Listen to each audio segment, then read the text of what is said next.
ఏమైనా చూసారా ఇష్యూస్ ఏమన్నా ఈరోజు? ఏం చూడలేదా?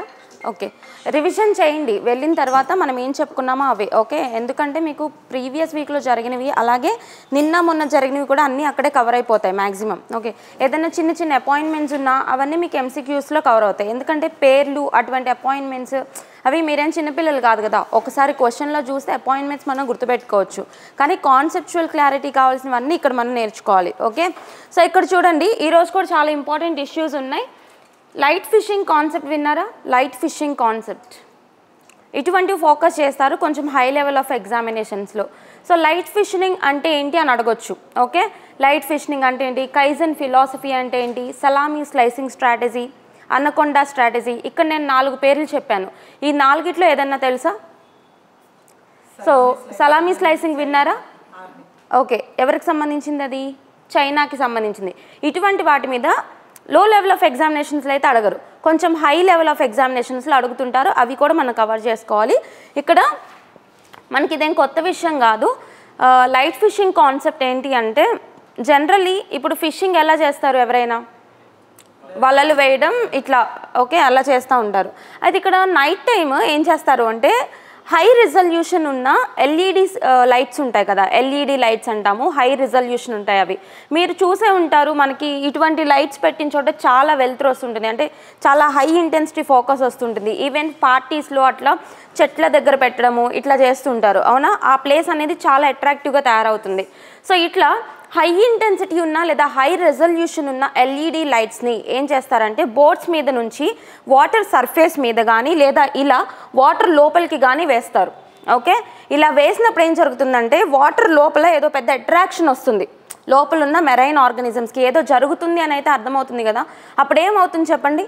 ఆ ఆర్గానిజమ్స్ అన్నీ దగ్గరకు వస్తాయి, ఇట్లా అన్నీ దగ్గరకు వస్తాయి. ఫిషెస్ కావచ్చు, మెరైన్ ఆర్గానిజమ్స్ అన్నీ ఆ లైట్ దగ్గరకు వస్తాయి. అప్పుడు వల వేసి పట్టేసుకుంటారు. అర్థమవుతుందా? దీన్ని లైట్ ఫిషింగ్ కాన్సెప్ట్ అంటారు. మరి ఇది కరెక్టేనా? జనరల్లీ ఆలోచించండి, కరెక్టా? ఇది ఒక ట్రాప్, అవునా? ఇక్కడ 2 రకాలుగా మనం చూసుకోవాలి. ఓకే, ఒకటి ఎథికల్గా చూసుకున్నా ఇక్కడ ఆర్గానిజమ్స్ని ట్రాప్ చేసినట్టు అవుతుంది అది. ఓకే, ఇంకొక రకంగా తీసుకుంటే ఎన్వైర్న్మెంట్కి ఇది హామ్. ఎందుకు హామ్? జనరల్లీ ఫిషింగ్ చేసే ఎవరైతే జీవనం గడుపుతుంటారో వాళ్ళు వాళ్ళ లైవ్లీహుడ్ కోసం చేసుకుంటూ ఉంటారు, కాదనట్లేదు. కానీ అత్యాశకి పోయి ఎక్కువ తీసుకురావాలి అని చెప్పేసి అత్యాశకి పోయి ఏం చేస్తున్నారంటే, మెరైన్ బయోడైవర్సిటీ మొత్తాన్ని నాశనం చేస్తున్నారు. అంటే బయోడైవర్సిటీ అంటే ఎక్కడ తీసుకున్నా ఉండాల్సిన జీవులన్నీ సమతుల్యంగా ఉండాలి. అది హ్యూమన్స్ అయినా, యానిమల్స్ అయినా, ప్లాంట్ స్పీషీస్ అయినా, ఫ్లోరా అయినా, ఫానా అయినా, ఓకేనా, మొక్క జాతులైనా, జంతు జాతులైనా అన్నీ సమతుల్యంగా మెయింటైన్ అవ్వాలి. ఒకటి ఎక్కువ ఉండడం, ఒకటి తక్కువ ఉండడం, మనకు కావాల్సిన దాన్ని ఎక్కువ పెంచుకోవడం, హార్మ్ఫుల్ యానిమల్స్ని తగ్గించేయడం, అలా మనం చూసుకుంటే మరి టైగర్స్ పాపులేషన్ ఎందుకు పెంచుతున్నామండి? అవునా, అది హార్మ్ఫుల్ కదా, ఎందుకు పెంచుతున్నాం? ఎందుకంటే టు కన్జర్వ్ బయోడైవర్సిటీ, జీవ వైవిధ్యాన్ని మనం పెంపొందించుకోవాలి ఎప్పుడు కూడా. సో అందులో అలా చూసుకుంటే ఇది ఇల్లీగల్ ప్రాక్టీస్. సో ఇదేమి ఇప్పుడు ఇంప్లిమెంటేషన్లో లేదు. 2017లోనే గవర్నమెంట్ ఆఫ్ ఇండియా బ్యాన్ చేసింది లైట్ ఫిషింగ్ని. ఓకే, కాకపోతే ఇప్పుడు మళ్ళీ వార్తల్లోకి ఎందుకు వచ్చింది అంటే, మన కంట్రీలో కోస్టల్ స్టేట్స్ ఎన్ని ఉన్నాయి? మొత్తం 9 కోస్టల్ స్టేట్స్ ఉంటాయి. ఓకే, 9 కోస్టల్ స్టేట్స్ ఉన్నాయి, మీకు తెలుసు. ఈ గుజరాత్, గోవా, ముంబై, ఈ కేరళ, తమిళనాడు, ఆంధ్రప్రదేశ్, ఒడిశా, వెస్ట్ బెంగాల్, ఇవన్నీ కూడా కోస్టల్ స్టేట్స్ కింద చూస్తాం. ఇవే కాకుండా యూనియన్ టెరిటరీస్, లక్షద్వీప్ కావచ్చు, పుదుచ్చేరి కావచ్చు, ఏదైతే అండమాన్ నికోబార్ ఇవన్నీ ఉంటాయో ఇవన్నీ కూడా మనం కోస్టల్ ఏరియా కలిగి ఉంది. ప్రతి చోట కూడా ఫిషింగ్ యాక్టివిటీస్ ఇవన్నీ జరుగుతూనే ఉంటాయి. అయితే కొన్ని చోట్ల ఈ లైట్ ఫిషింగ్ కాన్సెప్ట్ని even though government of India ban చేసినప్పటికీ కూడా మేజర్లీ మహారాష్ట్ర, ఆంధ్రప్రదేశ్, తమిళనాడు ఇటువంటి ఏరియాస్లో ఇంకా లైట్ ఫిషింగ్ జరుగుతుంది. కొన్ని షిప్స్ని పట్టుకున్నారని చెప్తున్నారు. ఓకే, ఇటీవల కొన్ని షిప్స్ని పట్టుకున్నారు నైట్ టైమ్. సో ఇది ఇంకా జరుగుతుంది. ఈవెన్ దో స్ట్రిక్ట్ రెగ్యులేషన్స్ ఉన్నప్పటికీ కూడా వాటిని అమలుపరిచే విధానం సరిగ్గా లేదు అని చెప్పేసి ఈ కాన్సెప్ట్ మళ్ళీ వార్తల్లోకి వచ్చింది.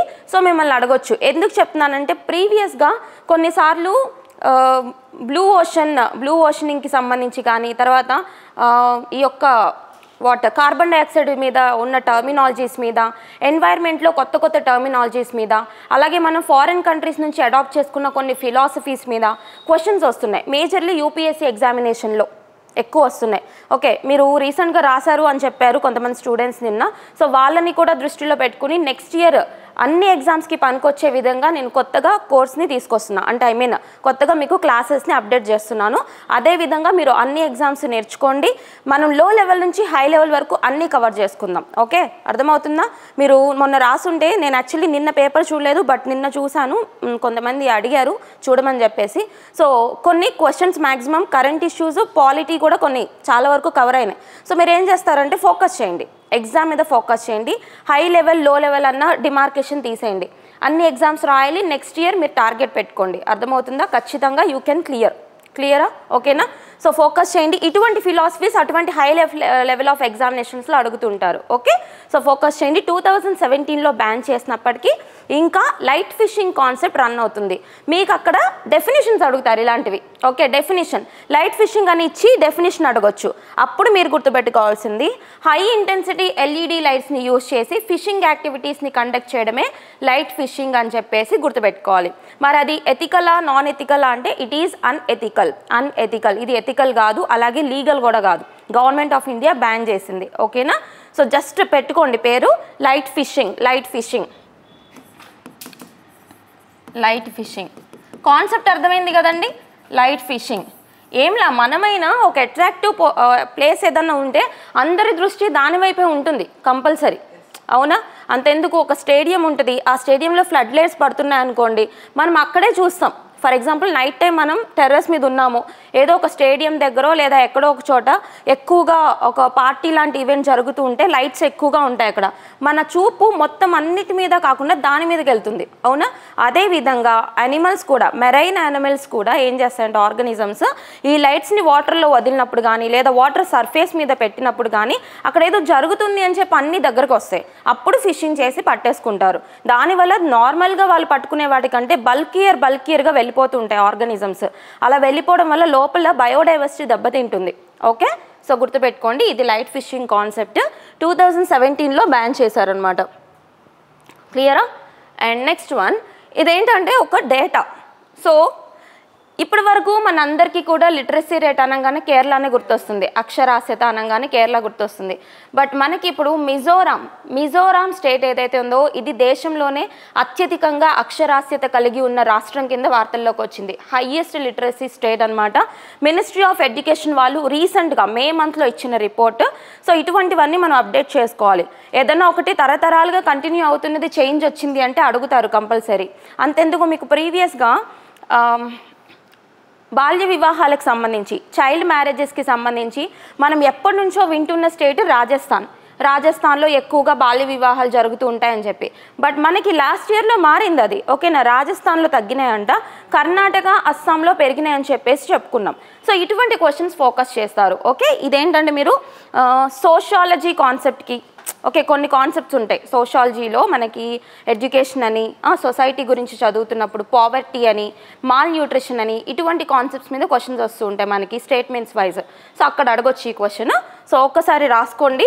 మినిస్ట్రీ ఆఫ్ ఎడ్యుకేషన్కి సంబంధించి, విద్యా మంత్రిత్వ శాఖకి సంబంధించి ఏం అవసరంలా, ఈ టాప్ 5 గుర్తుపెట్టుకొని చాలు. టాప్ 5 అత్యధికంగా అక్షరాస్యత కలిగి ఉన్న రాష్ట్రాలు లేదా ప్రాంతాలు ఏంటి అని అడిగితే టాప్ 5 అనమాట. ఫస్ట్ మిజోరాం ఉంది, చూసారా? 98.2%, దగ్గర 100%కి వెళ్ళిపోయింది. లాల్ దుహమా అనౌన్స్ కూడా చేశారు ఇటీవల. సో గుర్తుపెట్టుకోండి, 98.2%తో మిజోరాం ఫస్ట్ ప్లేస్లో ఉంది. మనకి ఇప్పటి వరకు వింటున్నది కేరళ కాబట్టి మనకి టాపిక్ తెలియకపోతే ఫస్ట్ కేరళ గురించి మనం పెట్టేసుకుంటాం. సో కేరళ 4th పొజిషన్లో ఉందండి. 2nd పొజిషన్లో యూనియన్ టెరిటరీ లక్షద్వీప్ వచ్చింది. ఓకే, లక్షద్వీప్. అలా కాకుండా ఓన్లీ స్టేట్స్లోనే సెకండ్ అంటే నాగాల్యాండ్ గుర్తుపెట్టుకోవాలి. స్టేట్స్లోనే సెకండ్ అంటే నాగాల్యాండ్, యూనియన్ టెరిటరీస్లో ఫస్ట్ అంటే లక్షద్వీప్. ఓకే, జస్ట్ ఈ 5 రాసుకోండి. మిమ్మల్ని క్వశ్చన్ ఎలా అడిగినా మీరు ఆన్సర్ చేయగలుగుతారు. 2nd position Lakshadweep 97.3%, Nagaland 95.7%, Kerala 95.3%, Meghalaya 94.2%. కేరళ ఎంత ఉంది? 95.3%. ఓకే, హైయెస్ట్ పొజిషన్కి దీనికి 3% తేడా ఉంది, దగ్గర 3% తేడా.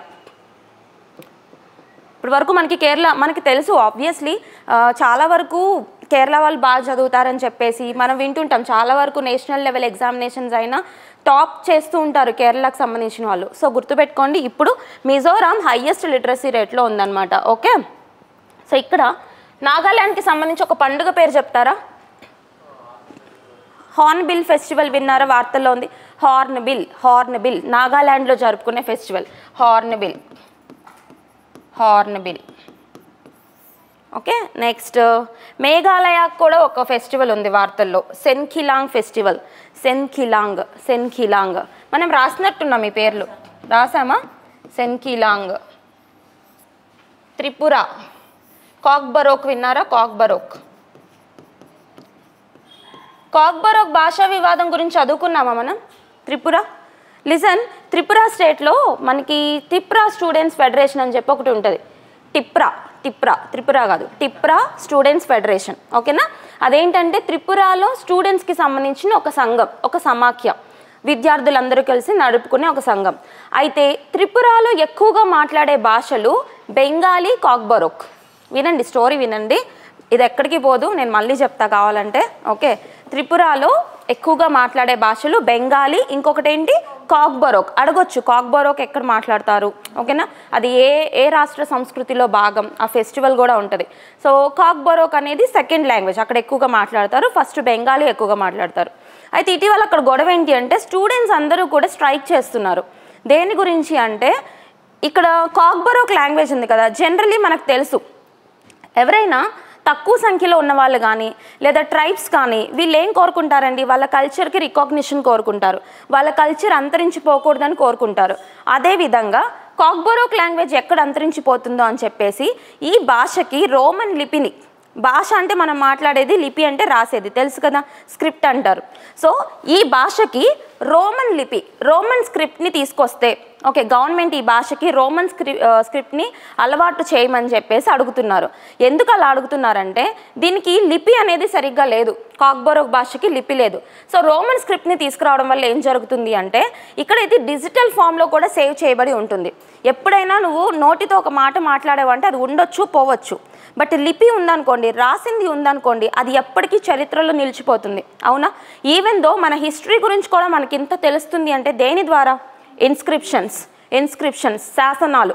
అంటే ఈ గుట్టల పైన కానీ ఆకుల మీద కానీ ఇట్లా హార్డ్ సర్ఫేసెస్ మీద వేస్తుంటారు కదా, వాటిని మనం ఇన్స్క్రిప్షన్, శాసనాలు అంటారు.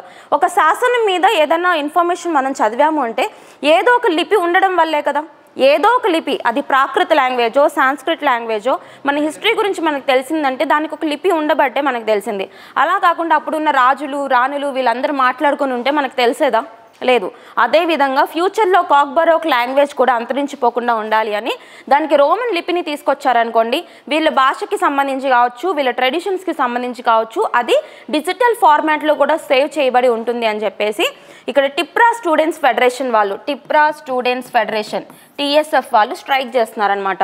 సో అడుగుతారు మిమ్మల్ని, కాక్బరోక్ భాషా వివాదం ఏ రాష్ట్రానికి సంబంధించింది, అలాగే దేనికి సంబంధించింది అంటే ఇది త్రిపుర రాష్ట్రానికి సంబంధించింది, అలాగే కాక్బరోక్ భాషకి రోమన్ లిపిని తీసుకురమ్మని చెప్పి వాళ్ళ డిమాండ్ అనమాట. ఓకే, సో గుర్తుపెట్టుకోండి. సో ఒక రాష్ట్రం చూడగానే ఇప్పుడు బర్నింగ్ ఇష్యూస్ ఏంటో మనకి గుర్తు రావాలి ప్రతిదీ కూడా. ఇక్కడ మణిపూర్లో ఎమర్జెన్సీ ఉంది, తెలుసు కదా, ఆర్టికల్ 356 ప్రెసిడెంట్స్ రూల్ ఉంది అక్కడ. ఓకే, 356 ప్రెసిడెంట్ రూల్ అనే పదం ఉందా రాజ్యాంగంలో? ఉందా లేదా? 356 ఆర్టికల్ 356 రాజ్యాంగంలో ప్రెసిడెంట్ రూల్, రాష్ట్రపతి పాలన పదాలు అడుగుతారండి. పాలిటీలో వర్డ్స్ అడుగుతారు, ఈ వర్డ్ డిఫైన్ చేశారా లేదా ఈ వర్డ్ ఉందా, ఇటువంటివి అడుగుతారు.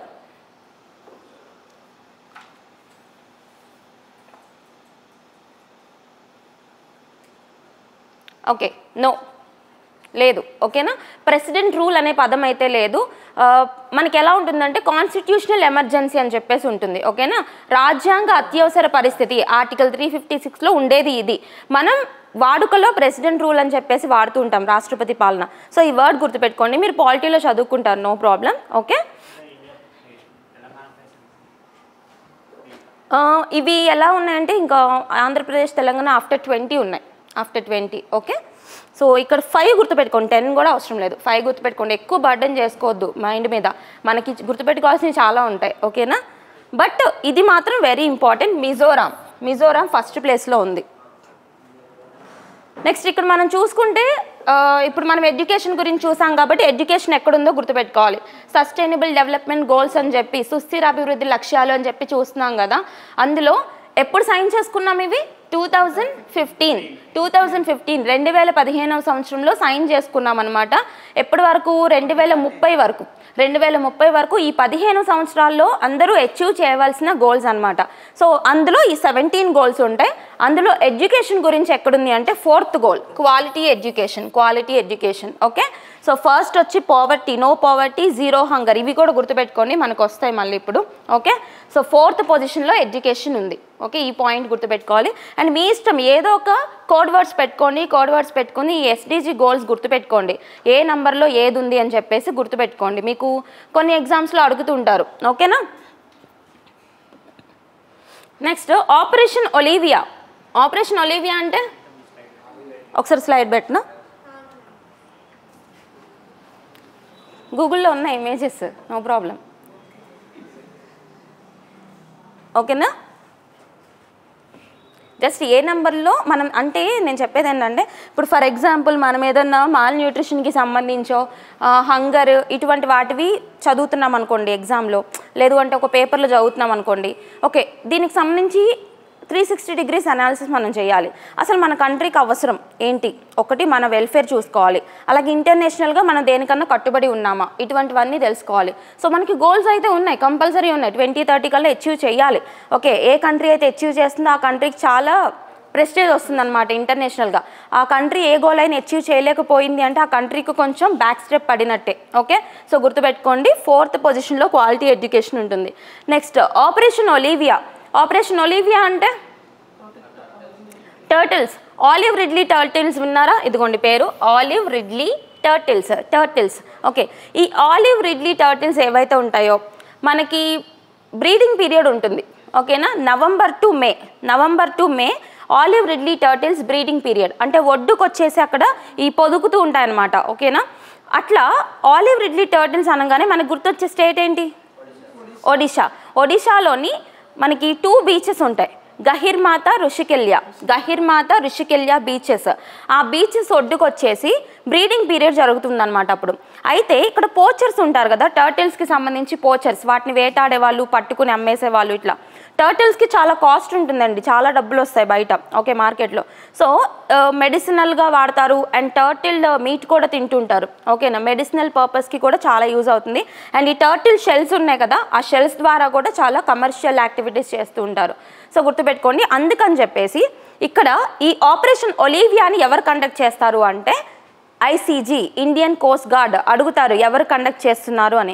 ఎందుకోసం? ఇవన్నీ ఒడ్డుకు వచ్చేసాయి కదా, పోచర్స్ నుంచి వాటికి రక్షణ అనమాట. అవి బ్రీడింగ్ చేస్తున్నప్పుడు వాటిని పట్టుకెళ్ళిపోయి అమ్మేసుకోకుండా పోచర్స్ నుంచి రక్షించడానికి every year Indian coast gourd వాళ్ళు కండక్ట్ చేసే, ఎవరు ఇండియన్ నేవీ ఏమో అని చెప్పేసి మనకి ఒక స్టేట్మెంట్ వచ్చింది అనుకోండి, wrong. Indian coast gourd.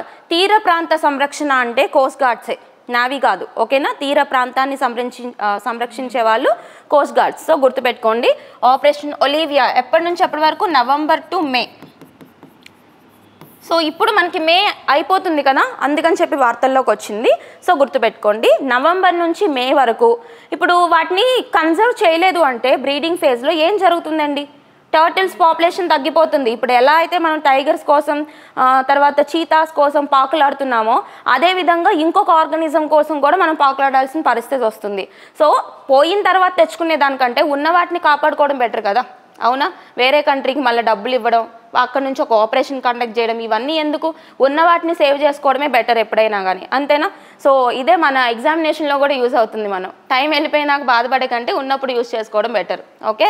So అదేవిధంగా ఆలివ్ రిడ్లీ టర్టిల్స్ని ప్రొటెక్ట్ చేసుకోవడానికి ఆపరేషన్ ఒలివియా ఎవరు కండక్ట్ చేస్తున్నారంటారు? Indian coast guard. It is annual operation, every year జరుగుతుంది, okay. What is operation Keller చెప్పుకున్నాం మనం.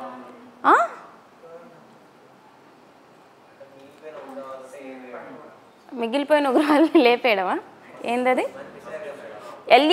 ఎల్ఈటి ఉంది కదా, లష్కర్ ఈ తొయిబా. కరెక్ట్గా చెప్పాలి, మనం ఎంత కరెక్ట్గా చెప్పుకుంటున్నా మీరు అంతే కరెక్ట్గా చెప్పాలి. లష్కర్ ఈ తొయిబాకి సంబంధించి టెర్రరిస్ట్ క్యాంప్లో మిగిలిపోయిన వాళ్ళు సౌత్ కాశ్మీర్ కెల్లర్ ఏదైతే ఉంటుందో ఆ లొకేషన్లో ఉంటే వాళ్ళ గురించి అస్సాం రైఫిల్స్ వాళ్ళు ఇన్ఫర్మేషన్ ఇస్తే అక్కడ ఆ కెల్లర్ ఏరియాలో ఉన్న వాళ్ళందరినీ కూడా ఎల్ఈటికి సంబంధించిన టెర్రరిస్టులందరినీ ఏరివేసే ఆపరేషన్ కెల్లర్. ఆపరేషన్ టిక్కా అంటే మనకి ఫస్ట్ ఆపరేషన్ సింధూర్ కంటే ముందు లాంచ్ చేశారు. టెర్రరిస్టులని బార్డర్స్లో ఉన్న వాళ్ళు ఏరివేసే ఆపరేషన్ సింధూర్ మీ అందరికీ తెలుసు. 9 టెర్రరిస్ట్ క్యాంపెయిన్స్ని అటాక్ చేశారని చెప్పేసి తెలుసు మనకి. ఓకే, ఇవన్నీ కూడా operations. What is operation Ganga?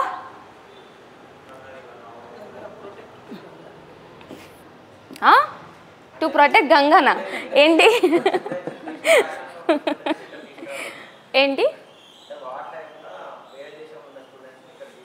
అదే వారు. అలాంటి ఆపరేషన్స్ చాలా ఉన్నాయి. రష్యా యుక్రెయిన్ వార్ గుర్తుపెట్టుకోండి. రష్యా యుక్రెయిన్ వార్ అప్పుడు అక్కడ ఉండిపోయిన యుక్రెయిన్లో అట్లా రష్యాలో అట్లా ఉండిపోయిన మన కంట్రీకి సంబంధించిన నేషనల్స్ ఎవరైతే ఉంటారో వాళ్ళందరినీ ఇండియాకి తీసుకొచ్చే ఆపరేషన్ గంగా. ఆపరేషన్ దేవీ శక్తి చెప్పుకున్నాం, ఇవన్నీ చెప్పాను నేను మీకు. తాలిబన్స్ ఆఫ్ఘనిస్తాన్కి సంబంధించి ఆపరేషన్ దేవీ శక్తి. ఇటీవల ఆపరేషన్ బ్రహ్మ కండక్ట్ చేసాం. ఎక్కడ? బ్రహ్మ బ్యాంకాక్ అండ్ ఈ థాయిలాండ్లో వచ్చిన అర్త్క్వేక్ ఉంది కదా, అప్పుడు మనం కండక్ట్ చేసింది operation Brahma. So link up all these points. A operation వచ్చినా వార్తల్లోకి పాతవన్నీ మీకు గుర్తు రావాలి. ఓకేనా? సో కొన్ని యాడ్ చేసాము, మళ్ళీ చెప్దాం. ఇది అయిపోయింది కదా టాపిక్.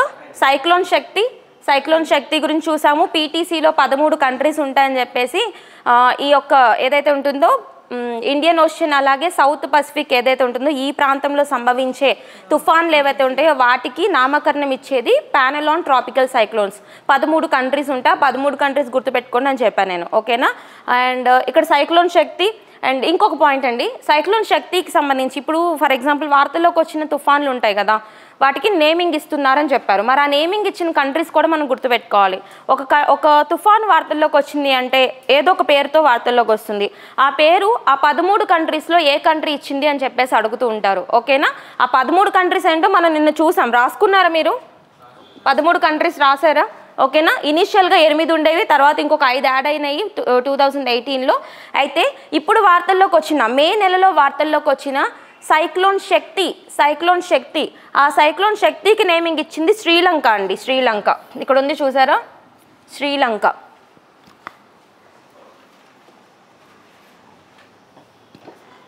మీరు చెప్పిన ఆన్సరే చెప్పారు, క్లీనింగ్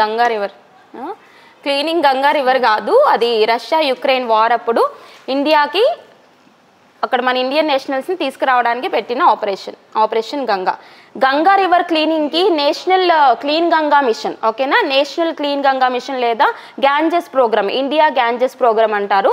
దాని ద్వారా గంగా రివర్ని క్లీన్ చేయడానికి మనం 2014లో స్టార్ట్ చేసుకున్నాం అనమాట. మేజర్గా దేని నుంచి క్లీన్ చేయాలండి గంగా రివర్ని? ఏం పొల్యూటెంట్స్ ఉన్నాయి అందులో? ఎక్కువగా దేని మీద కాన్సన్ట్రేట్ చేసాం? ఒక బ్యాక్టీరియా, కోలిఫార్మ్ బ్యాక్టీరియా. గుర్తుపెట్టుకోండి, తెలుసా ఇది? Coliform bacteria. మనం గంగా రివర్లో ఎక్కువగా ఉండే పొల్యూటెంట్ బ్యాక్టీరియా. అప్పట్లో Ganga national clean Ganga mission to clear coliform bacteria. Faecal coliform bacteria. ఇది ఫీకల్ మ్యాటర్లో ఉంటుంది, హ్యూమన్ అండ్ యానిమల్ ఫీకల్ మ్యాటర్లో ఉండే ఒక బ్యాక్టీరియా. ఓకేనా? సో కోలిఫార్మ్ బ్యాక్టీరియా నుంచి మనం తగ్గించాలి. యాక్చువల్లీ తర్వాత నేషనల్ క్లీన్ గంగా మిషన్ 2014లో లాంచ్ చేసిన తర్వాత చాలా వరకు తగ్గింది, ఈ బ్యాక్టీరియల్ కాన్సన్ట్రేషన్ చాలా వరకు తగ్గింది. అయితే మళ్ళీ మనకి రీసెంట్గా ఏదైతే ఉందో ఈ మహాకుంభమేళా ఉంది కదా, మహాకుంభమేళా 144 సంవత్సరాల తర్వాత జరిగింది. అవునా? జరిగిన తర్వాత ఏం జరిగింది అంటే మనకి వీళ్ళు రిపోర్ట్ ఇచ్చారు. సెంట్రల్ పొల్యూషన్ కంట్రోల్ బోర్డ్ వాళ్ళు, సిపిసిబి అంటారు, CPCB central pollution control board. ఓకేనా? ఈ యొక్క కేంద్ర కాలుష్య నివారణ బోర్డు అని చెప్పేసి ఒకటి ఉంటుంది. అది మినిస్ట్రీ ఆఫ్ ఎన్వైర్న్మెంట్ పరిధిలో ఉంటుంది, పర్యావరణ మంత్రిత్వ శాఖ పరిధిలో ఉంటుంది. వీళ్ళు ఇచ్చిన రిపోర్ట్ ఆధారంగా మహాకుంభమేళా జరిగిన తర్వాత ఆల్రెడీ మనం తగ్గించిన కోలిఫార్మ్ బ్యాక్టీరియా మళ్ళీ పెరిగింది అని చెప్పేసి ఒక రిపోర్ట్ ఇచ్చారు. ఆ రిపోర్ట్ ఇచ్చినప్పుడే అది ఎక్కడ జరిగింది? ఉత్తరప్రదేశ్లో జరిగింది. అవునా? ప్రయాగ్రాజ్ అంటే ఎక్కడండి? ఉత్తరప్రదేశ్ త్రివేణి సంగమం, గంగా యమున సరస్వతి 3 కలిసి ఉన్న చోట మనకి మహాకుంభమేళ జరిగింది. ఉత్తరప్రదేశ్ చీఫ్ మినిస్టర్ ఎవరు? యోగి ఆదిత్యనాథ్ గారు.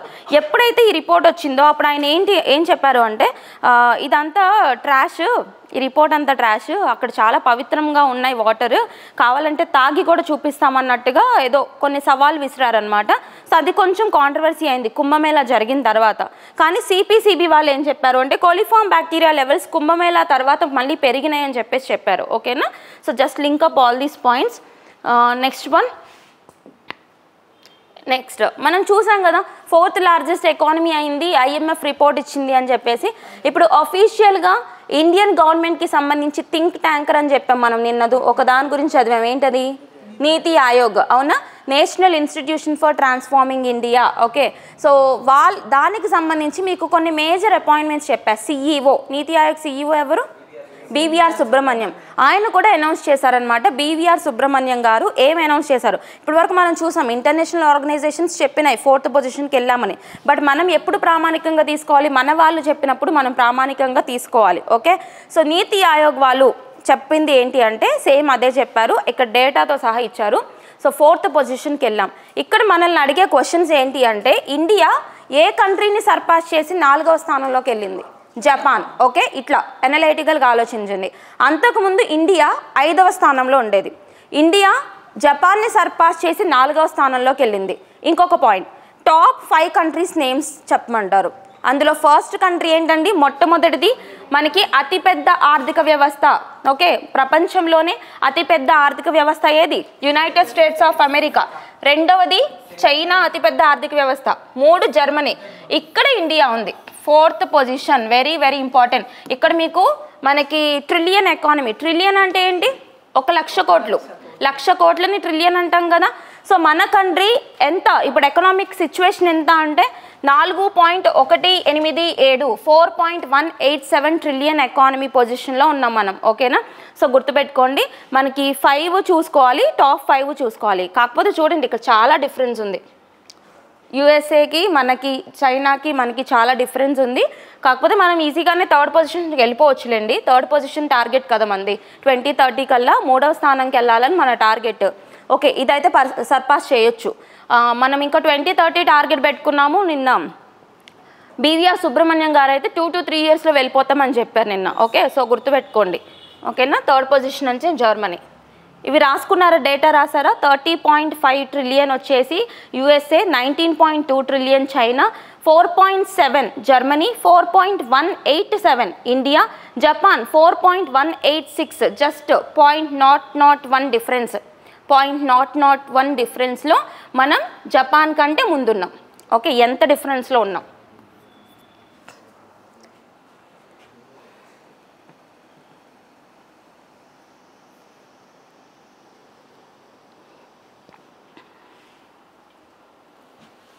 క్లియర్?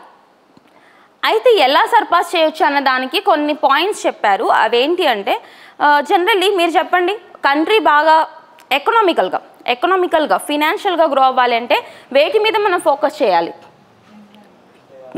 ఆర్థికంగా ఎదగాలి అంటే దేని మీద మనం ఎక్కువ ఫోకస్ చేయాలి? ఇన్వెస్ట్మెంట్స్ అంటే మనకి మూలధన పెట్టుబడులు, క్యాపిటల్ ఇన్వెస్ట్మెంట్స్ అంటారు, మూలధన పెట్టుబడులు, వాటి మీద ఫోకస్ చేయాలి. అలానే ఎఫ్డిఐస్, ఫారెన్ డైరెక్ట్ ఇన్వెస్ట్మెంట్స్ అన్నీ. ఓకేనా? అంటే విదేశీ ప్రత్యక్ష పెట్టుబడులు అంటారు, వాటి మీద ఫోకస్ చేయాలి. ఫారెక్స్ రిజర్వ్స్, విదేశీ మారక నిల్వలను పెంచుకోవాలి. విదేశీ మారక నిల్వలు మనం పెంచుకోవాలి అంటే మనం దేని మీద ఫోకస్ చేయాలి? ఎగుమతుల మీద ఫోకస్ చేయాలి. ఎందుకు? మనకి విదేశీ మారక నిల్వల్లో మేజర్ సోర్స్ మనకి ఎగుమతుల నుంచే వస్తుంది, అంతే కదా. మనం ఎక్కువగా ప్రొడక్షన్ చేసి ఎక్కువగా ఉత్పత్తి పెంచుకొని దాన్ని మన కంట్రీ వాళ్ళకే కాకుండా విదేశాలకు కూడా ఎగుమతి చేసినప్పుడు వాళ్ళు మనకి డాలర్స్లో చెల్లిస్తారు. అవునా? యూనివర్సల్లీ యాక్సెప్టెడ్ కరెన్సీ డాలర్స్లో చెల్లిస్తారు. ఈ డాలర్స్లో చెల్లించిందే కదా ఫారెక్స్ రిజర్వ్స్లో వన్ ఆఫ్ ద సోర్స్. అవునా? సో ఈ యొక్క ఫారెక్స్ రిజర్వ్స్ మీద ఫోకస్ చేయాలి, విదేశీ ప్రత్యక్ష పెట్టుబడుల మీద ఫోకస్ చేయాలి, అలాగే మూలధన పెట్టుబడుల మీద, లాంగ్ టర్మ్ ఇన్వెస్ట్మెంట్స్ మీద మనం ఫోకస్ చేయాలి. ఓకేనా? సో ఇలా ఫోకస్ చేస్తే మనకి 3rd పొజిషన్ ఈజీగా రీచ్ అవుతామని చెప్పేసి చెప్తున్నారు. ఓకే, ఈ పాయింట్స్ అన్ని గుర్తుపెట్టుకోండి, సరిపోతుంది. నీతి ఆయోగ్ సిఈఓ బీవీఆర్ సుబ్రహ్మణ్యం గారు ఇవ్వడం జరిగింది.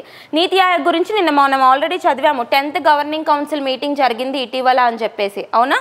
అందులో వీళ్ళందరూ ఎంకే స్టాలిన్ కూడా అటెండ్ అయ్యారని చెప్పేసి చదువుకున్నాం. నెక్స్ట్ మనకి ఇప్పటి వరకు జనరల్లీ వెదర్ ఫోర్కాస్టింగ్ సిస్టమ్ చూస్తూ ఉంటాం. అంతకుముందుతో పోలిస్తే ఇప్పుడు కొంచెం బెటర్. అంతకుముందులో వర్షం పడిద్దంటే ఎండ వచ్చేది, ఎండ వస్తుందంటే వర్షం పడేది, అసలు చెప్పలేకుండా ఉండేవాళ్ళం. చాలా హిలేరియస్గా ఉండేది మన వెదర్ ఫోర్కాస్టింగ్ సిస్టమ్, అవునా? So what is the difference between weather and climate? వెదర్కి క్లైమేట్కి డిఫరెన్స్ ఏంటి? 1 సెకండ్.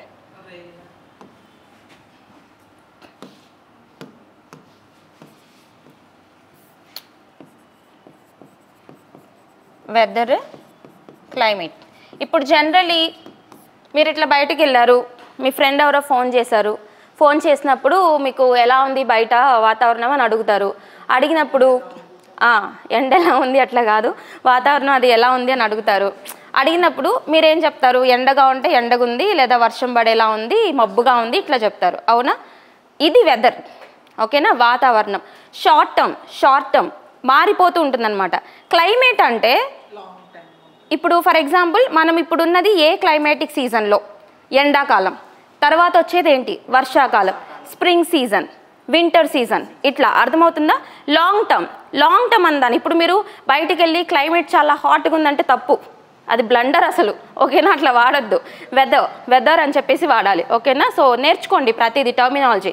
వెదర్ అంటే ఇప్పుడు ఎలా ఉంది, ఓకేనా? సో మనకి వెదర్ ఫోర్కాస్టింగ్ సిస్టమ్స్ అవసరం. వెదర్ ఫోర్కాస్టింగ్ సిస్టమ్స్ అంటే తెలియాలి కదా, వర్షం పడుతుందా, ఎలా ఉంటుంది అని చెప్పేసి తెలియాలి. మన కోసం కాకపోయినా అట్లీస్ట్ ఈ కోస్టల్ ఏరియాస్లో ఉండే వాళ్ళ కోసమైనా మనకు తెలియాలి, అవునా? రెస్క్యూ చేసుకోవాలి కాబట్టి. సో ఇప్పటి వరకు మనం కొన్ని ఫోర్కాస్టింగ్ సిస్టమ్స్ వాడుతున్నాము.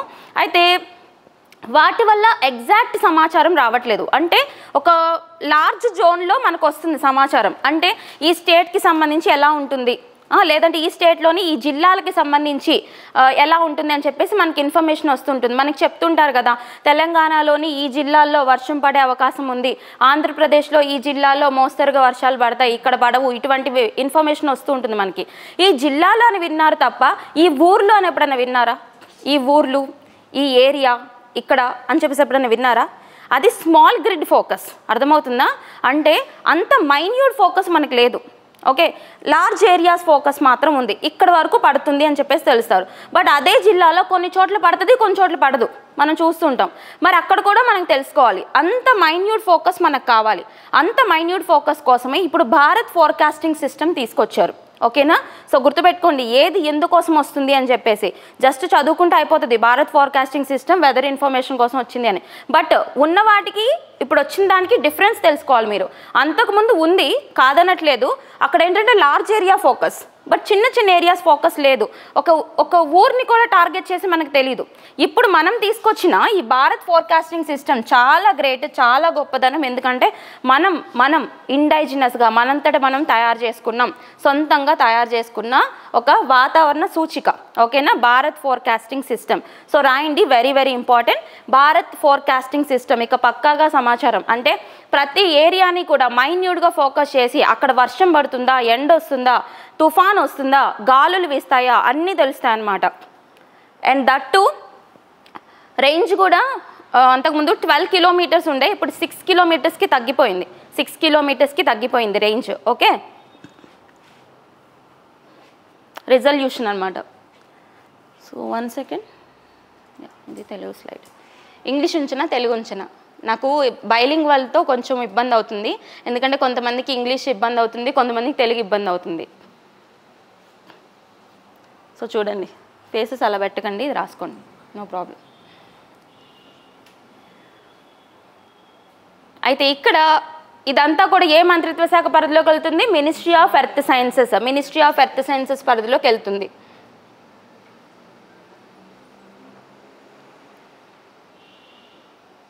మినిస్ట్రీ ఆఫ్ ఎర్త్ సైన్సెస్ ఎవరున్నారు ప్రజెంట్?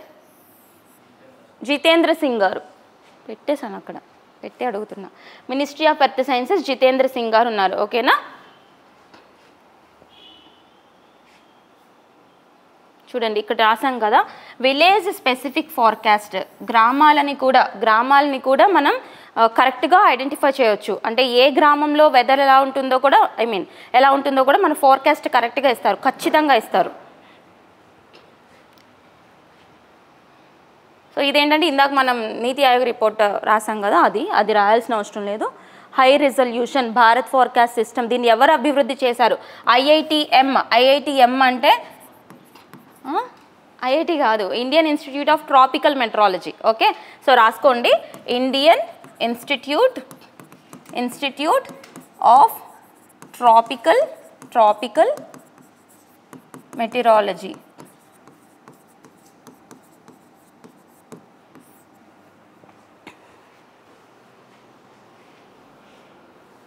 భారతీయ వాతావరణ సంస్థ, Indian institute of tropical meteorology వాళ్ళు అభివృద్ధి చేశారనమాట. దీన్ని మినిస్ట్రీ ఆఫ్ ఎర్త్ సైన్సెస్ వాళ్ళు దాన్ని ఏం చేశారంటే లాంచ్ చేశారు. జితేంద్ర సింగ్ లాంచ్ చేశారు.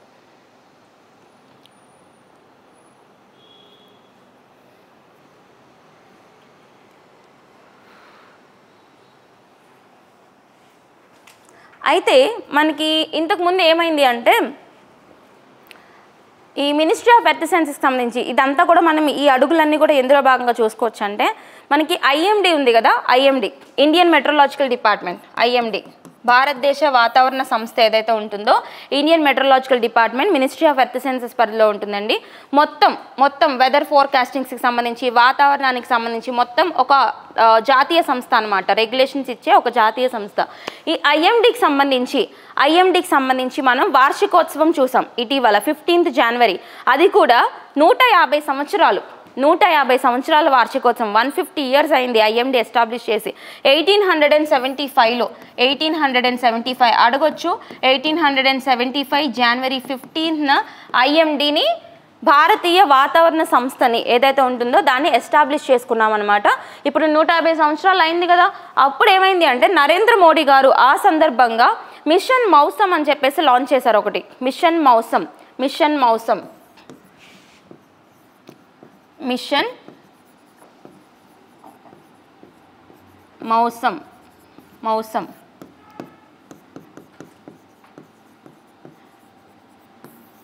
రాబోతున్న 2 సంవత్సరాల కాలానికి 2000 కోట్లు ఖర్చు పెట్టారు దీనికోసం. ఓకేనా, రాబోతున్న 2 సంవత్సరాల కాలం అంటే ఇప్పుడు మనం 2025 జనవరిలో లాంచ్ చేసాం కదా, మళ్ళీ 2027 వరకు ఉంటుంది.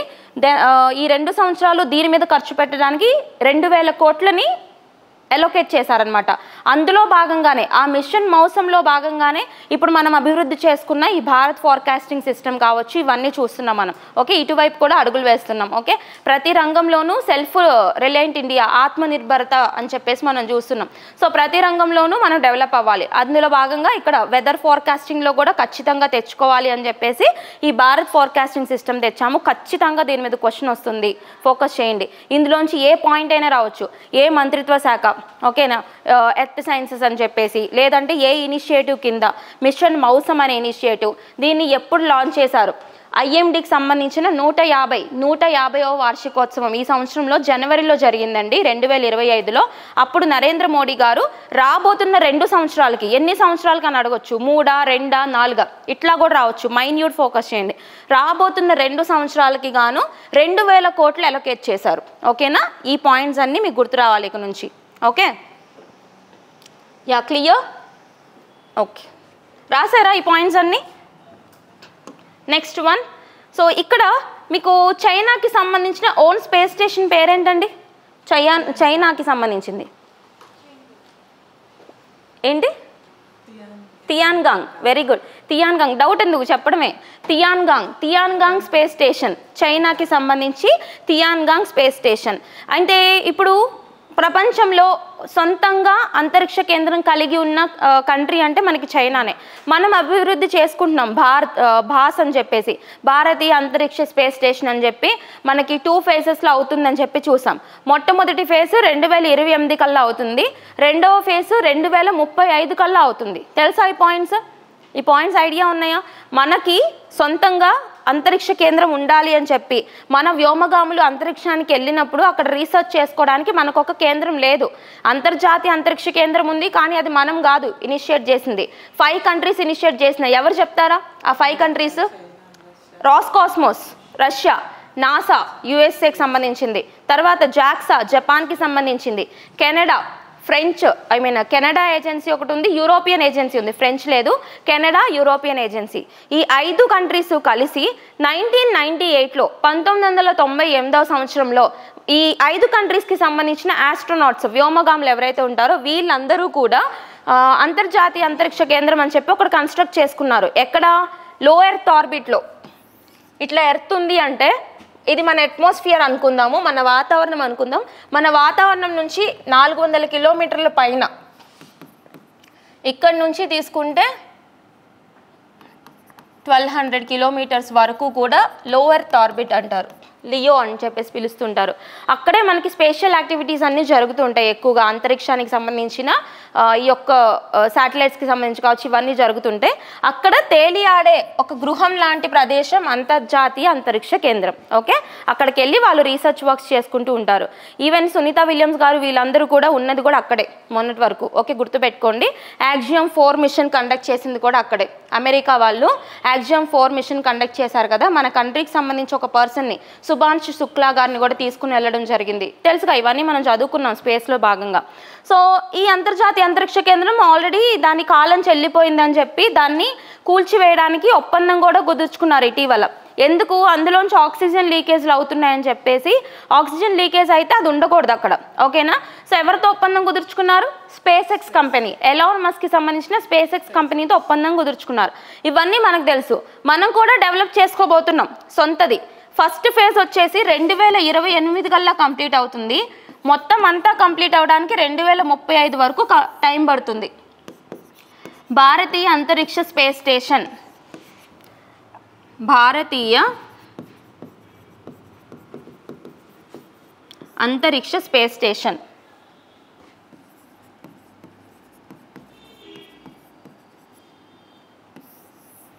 అంతరిక్ష స్పేస్ స్టేషన్, భారతీయ అంతరిక్ష స్పేస్ స్టేషన్.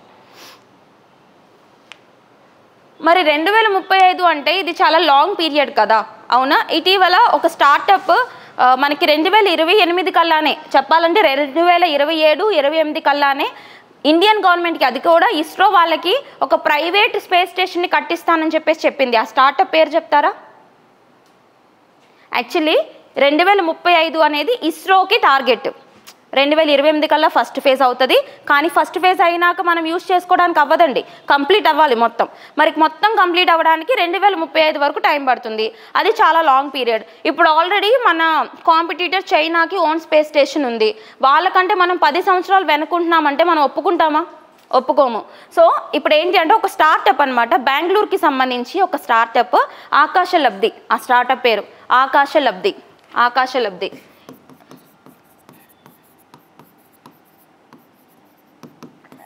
స్టార్టప్ అంటే అంకుర పరిశ్రమలు, తెలుసు కదా. సో ఆకాశలబ్ధి బెంగళూరుకి సంబంధించింది. బెంగళూరు అంటే కర్ణాటక. సో వీళ్ళు స్పేస్ ఎక్స్ కంపెనీ ఉందా, అమెరికాకి సంబంధించింది. అమెరికాకి సంబంధించిన private space agency Elon Musk గారికి సంబంధించింది. వాళ్ళతో ఒప్పందం కుదుర్చుకున్నారు. దేనికోసం? ఇండియాకి సంబంధించిన ఇస్రోకి సంబంధించిన భారతీయ అంతరిక్ష కేంద్రం కంప్లీట్ అవడానికి 2035 వరకు టైం పడుతుంది. సో ఈలోపు ఒక ప్రైవేట్ అంతరిక్ష కేంద్రాన్ని కట్టించి భారత ప్రభుత్వానికి ఇవ్వడానికి, ఇస్రో వాళ్ళకి ఇవ్వడానికి ఏ అంకుర పరిశ్రమ స్పేస్ ఎక్స్ కంపెనీతో ఒప్పందం కుదుర్చుకుందంటారు? ఆకాశలబ్ధి. ఓకే, జస్ట్ స్టోరీలా నేర్చుకోండి ప్రతి కాన్సెప్ట్. ఓకేనా? సో ఇప్పుడు మనకి వార్తల్లోకి ఏమొచ్చింది అంటే, ఈ తియాన్గాంగ్ స్పేస్ స్టేషన్ ఉందా, చైనాకి సంబంధించింది. ఈ తియాన్గాంగ్ అంతరిక్ష కేంద్రంలో వీళ్ళు ఒక ఆర్గనిజంని డిటెక్ట్ చేశారంట. ఓకే, ఆ ఆర్గనిజం ఏంటి? ఒక బ్యాక్టీరియా జీవిని వాళ్ళు కనుగొన్నారంట ఆ స్పేస్ స్టేషన్ మీద. ఓకేనా? సో అదేంటి? ఇటువంటివి అడుగుతారండి. ఒక ఆర్గనిజం ఇచ్చి దాని గురించి అడగొచ్చు. అది బ్యాక్టీరియానా, వైరసా, ఫంగయా, ఒక దాని గురించి అడిగారంటే అది చాలా వార్తల్లో ఉంది అని అర్థం. ఎలా వార్తల్లోకి వచ్చింది అంటే ఇలా వార్తల్లోకి వచ్చింది. ఓకేనా? తియాన్గాంగ్ స్పేస్ స్టేషన్, తియాన్గాంగ్ అంతరిక్ష కేంద్రం, దాని మీద నియాలియా టియాన్గోన్గెన్సిస్ నియాలియా టియాన్గాంగెన్సిస్. ఇక్కడ చూడండి, వాళ్ళు కనుగొన్నాక ఈ టియాన్గాంగ్ పేరుని దానికి పెట్టారు. అర్థమవుతుందా? దాని మీద కనుగొన్నారు కాబట్టి కొత్త రకమైన బ్యాక్టీరియా జీవిని ఇక్కడ దేని మీద కనుగొన్నారో ఆ పేరుని పెట్టడం జరిగింది. టియాన్గాంగ్ అనేది వాళ్ళ స్పేస్ స్టేషన్ పేరు. సో ఖచ్చితంగా వస్తుంది ఈ క్వశ్చన్. సో ఫోకస్ చేయండి. టియాన్గాంగ్ స్పేస్ స్టేషన్ గురించి రావచ్చు, ఇది ఏ కంట్రీకి సంబంధించింది అని. దాని మీద వాళ్ళు కనుగొన్న బ్యాక్టీరియాకి వాళ్ళు పెట్టిన పేరేంటి అని అడగొచ్చు, లేదా వాళ్ళు కనుగొన్న జీవి ఏ రకమైన జీవి అని అడగొచ్చు, అది బ్యాక్టీరియానా, వైరసా, ఫంగయా అని చెప్పేసి. అయితే ఇది ఏ మిషన్లో భాగంగా వాళ్ళు కనుగొన్నారో అని అడగొచ్చు. షెంజు మిషన్స్ అనగానే మనకి చైనా గుర్తొస్తుంది. షెంజు 15 మిషన్లో భాగంగా అది ఏదైతే స్పేస్ క్రాఫ్ట్ ఇప్పుడు తిరిగి వాళ్ళ యొక్క అంతరిక్ష కేంద్రం నుంచి భూమి మీదకి వచ్చిందో, చైనాకు వచ్చిందో, అప్పుడు వాళ్ళు ఆ స్పేస్ క్రాఫ్ట్ మిషన్లో భాగంగా ఒక బ్యాక్టీరియాని కనుగొన్నారని చెప్తున్నారు. ఓకేనా? ఈ 4 పాయింట్లు గుర్తుపెట్టుకోండి. చైనాకి సంబంధించిన సొంతంగా వాళ్ళు కన్స్ట్రక్ట్ చేసుకున్న స్పేస్ స్టేషన్ అంతరిక్ష కేంద్రం పేరేంటి? టియాన్గాంగ్. ఓకే, టియాన్గాంగ్. అయితే ఇది ఏ మిషన్లో భాగంగా వీళ్ళు ఒక బ్యాక్టీరియాని కనుగొన్నారు? షెంజు 15 మిషన్లో భాగంగా ఈ బ్యాక్టీరియాని కనుగొన్నారు. ఇట్లా మనకి మల్టిపుల్ స్టేట్మెంట్స్ పడవచ్చు, కొంచెం ఫోకస్ చేయండి. అర్థమవుతుందా?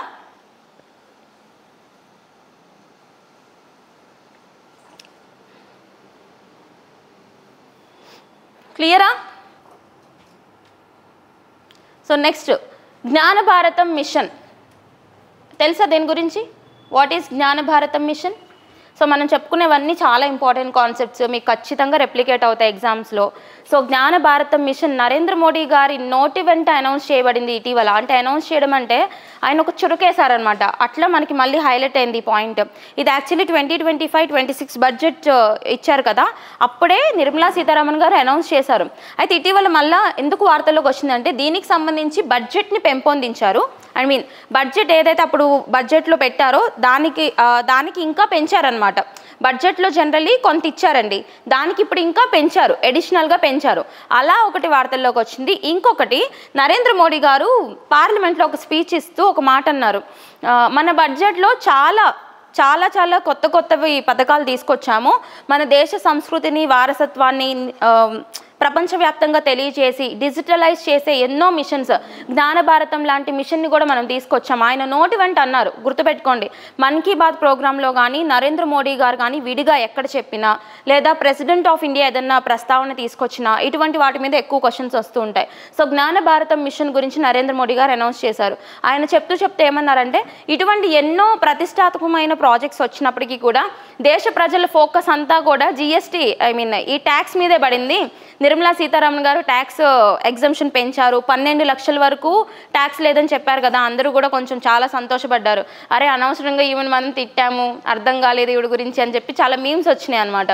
ఎందుకంటే అంతకుముందు ప్రతి దాని మీద జిఎస్టీ ఎక్కువ వేయడం, ఇట్లా తర్వాత అన్నిటికీ లేనిపోని ట్యాక్సులు కట్టించుకుంటున్నారు, వచ్చిన జీతం అంతా ట్యాక్సులకే పోతుందని చెప్పి చాలా నెగిటివిటీ వచ్చింది నిర్మలా సీతారామన్ గారి మీద, మినిస్ట్రీ ఆఫ్ ఫినాన్స్ మీద నెగిటివిటీ వచ్చింది. తర్వాత మొత్తం 12 lakhsకి పెంచేపాటికి బడ్జెట్ తర్వాత అసలు అన్నీ వదిలేశారు అనమాట. బడ్జెట్లో వచ్చినాయి అన్నీ వదిలేశారు, అదొక్కటి పట్టుకున్నారు. అదే నరేంద్ర మోడీ గారు అన్నారు పార్లమెంట్లో రీసెంట్గా, ఇటువంటి మిషన్స్ అన్నీ చూడండి, ఇటువంటి మిషన్స్ అన్నీ కూడా మన దేశానికి సంబంధించి తీసుకొచ్చినవి అని చెప్పారు. సో ఆ జ్ఞాన భారతం మిషన్ గురించి తెలుసుకుందాం అదేంటి అని చెప్పి. Okay, so survey, document and conserve over 1 crore manuscripts through tech powered initiatives. అంటే మ్యానుస్క్రిప్ట్స్ అంటే తాళపత్రాలు. ఓకేనా, తాళపత్రాలు హార్డ్ సర్ఫేస్ మీద రాసినవి, దేని మీదైనా. ఇప్పుడు పామ్ లీవ్స్ ఉంటాయి కదా, తాటి ఆకులు అంటాం, పామ్ లీవ్స్ మీద కానీ, రాళ్ళ మీద కానీ, ఇట్లా కొన్ని వస్త్రాల మీద కానీ రాస్తారనమాట. వాటిని తాళపత్రాలు అని చెప్పేసి చెప్తామా. ఇంగ్లీష్లో మ్యానుస్క్రిప్ట్స్ అంటారు. తాళపత్రాలు ఒక స్కీమ్ ఇచ్చి ఇది దేనికి సంబంధించింది, ఇటువంటి క్వశ్చన్స్ కూడా వస్తాయి మనకి. ప్రీవియస్గా మిస్టీ అనే పథకం చాలాసార్లు అడిగారు. మిస్టీ అనేది దేనికి సంబంధించింది అని చెప్తారా ఎవరైనా? మిస్టీ మ్యాంగ్రూవ్స్, మడ అడవుల సంరక్షణ కోసం 2023 బడ్జెట్లో తీసుకొచ్చారు అప్పట్లో. ఓకే, అటువంటివి గవర్నమెంట్ తీసుకొచ్చే కొన్ని పథకాలు ఏవైతే ఉంటాయో డైరెక్ట్గా బడ్జెట్లో మెన్షన్ చేసిన పథకాల మీద క్వశ్చన్స్ వస్తాయండి. ఓకేనా, సో జ్ఞాన భారతం మిషన్ దేనికి సంబంధించింది అని అడగొచ్చు. తాళపత్రాల గురించి, తాళపత్రాలకి సంబంధించింది. తాళపత్రాలు అంటే మ్యానుస్క్రిప్ట్స్ అనమాట. ఏం చేయాలి, వాటిని సర్వే చేయాలి, డాక్యుమెంటేషన్ చేయించాలి. ఎక్కడెక్కడ లేని తాళపత్రాలన్నీ కూడా మన దేశంలో విస్తరించి ఉన్న తాళపత్రాలన్నీ కూడా వాటన్నిటిని సర్వే చేయించి ప్రాపర్గా డాక్యుమెంట్ చేపించి ఓకే వాటిని స్టోర్ చేయాలన్నమాట. ఎందులో భాగంగా జ్ఞాన భారతం మిషన్లో భాగంగా ఎన్ని తాళపత్రాలు, 1 కోటి 1 crore 1 కోటి మ్యానుస్క్రిప్ట్స్ని మనం స్టోర్ చేసుకోవాలి, డాక్యుమెంటేషన్ చేయించుకోవాలి. Gyan Bharatam mission. Digitising India's timeless heritage ఏ మంత్రిత్వ శాఖ పరిధిలోకి వస్తుంది ఇది? కల్చరే కదా, culture and heritage, ministry of tourism and culture, సాంస్కృతిక మంత్రిత్వ శాఖ పరిధిలోకి వస్తుందన్నమాట. సాంస్కృతిక మంత్రిత్వ శాఖ. అయితే ఇప్పుడు చూడండి, దీనికి సంబంధించి బడ్జెట్ పెంచారండి. బడ్జెట్ 3.5 కోట్ల నుంచి 60 కోట్ల వరకు పెంచారు. 3.5 నుంచి 60 కోట్ల వరకు బడ్జెట్ పెంచారు.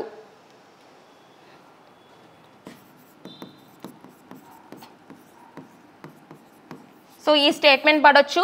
అసలు ఫస్ట్ టార్గెట్ ఎంత? 1 కోటి మ్యానుస్క్రిప్ట్స్ అంటే 1 కోటి తాళపత్రాలని మనం డిజిటలైజ్ చేయించాలి. ఓకేనా? తర్వాత రీసెంట్గా ఇటీవల బడ్జెట్ని ఎంత నుంచి ఎంతకు పెంచారు? 3.5 కోట్ల నుంచి 60 కోట్లకి బడ్జెట్ని పెంచారు. ఏ మంత్రిత్వ శాఖ? 3వ స్టేట్మెంట్ మినిస్ట్రీ ఆఫ్ కల్చర్, సాంస్కృతిక మంత్రిత్వ శాఖ. ఓకేనా?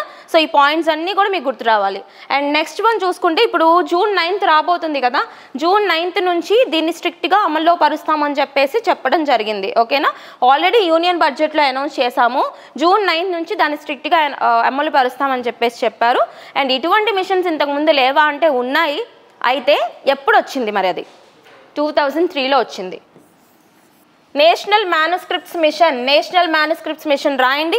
నేషనల్ మ్యానుస్క్రిప్ట్స్ మిషన్ 2003లో వచ్చింది. అండర్ ఒక ఇన్స్టిట్యూట్ అనమాట, Indira Gandhi national centre for arts వాళ్ళు డిజైన్ చేశారు అంతకుముందే 2003లోనే నేషనల్ మ్యానుస్క్రిప్ట్స్ మిషన్.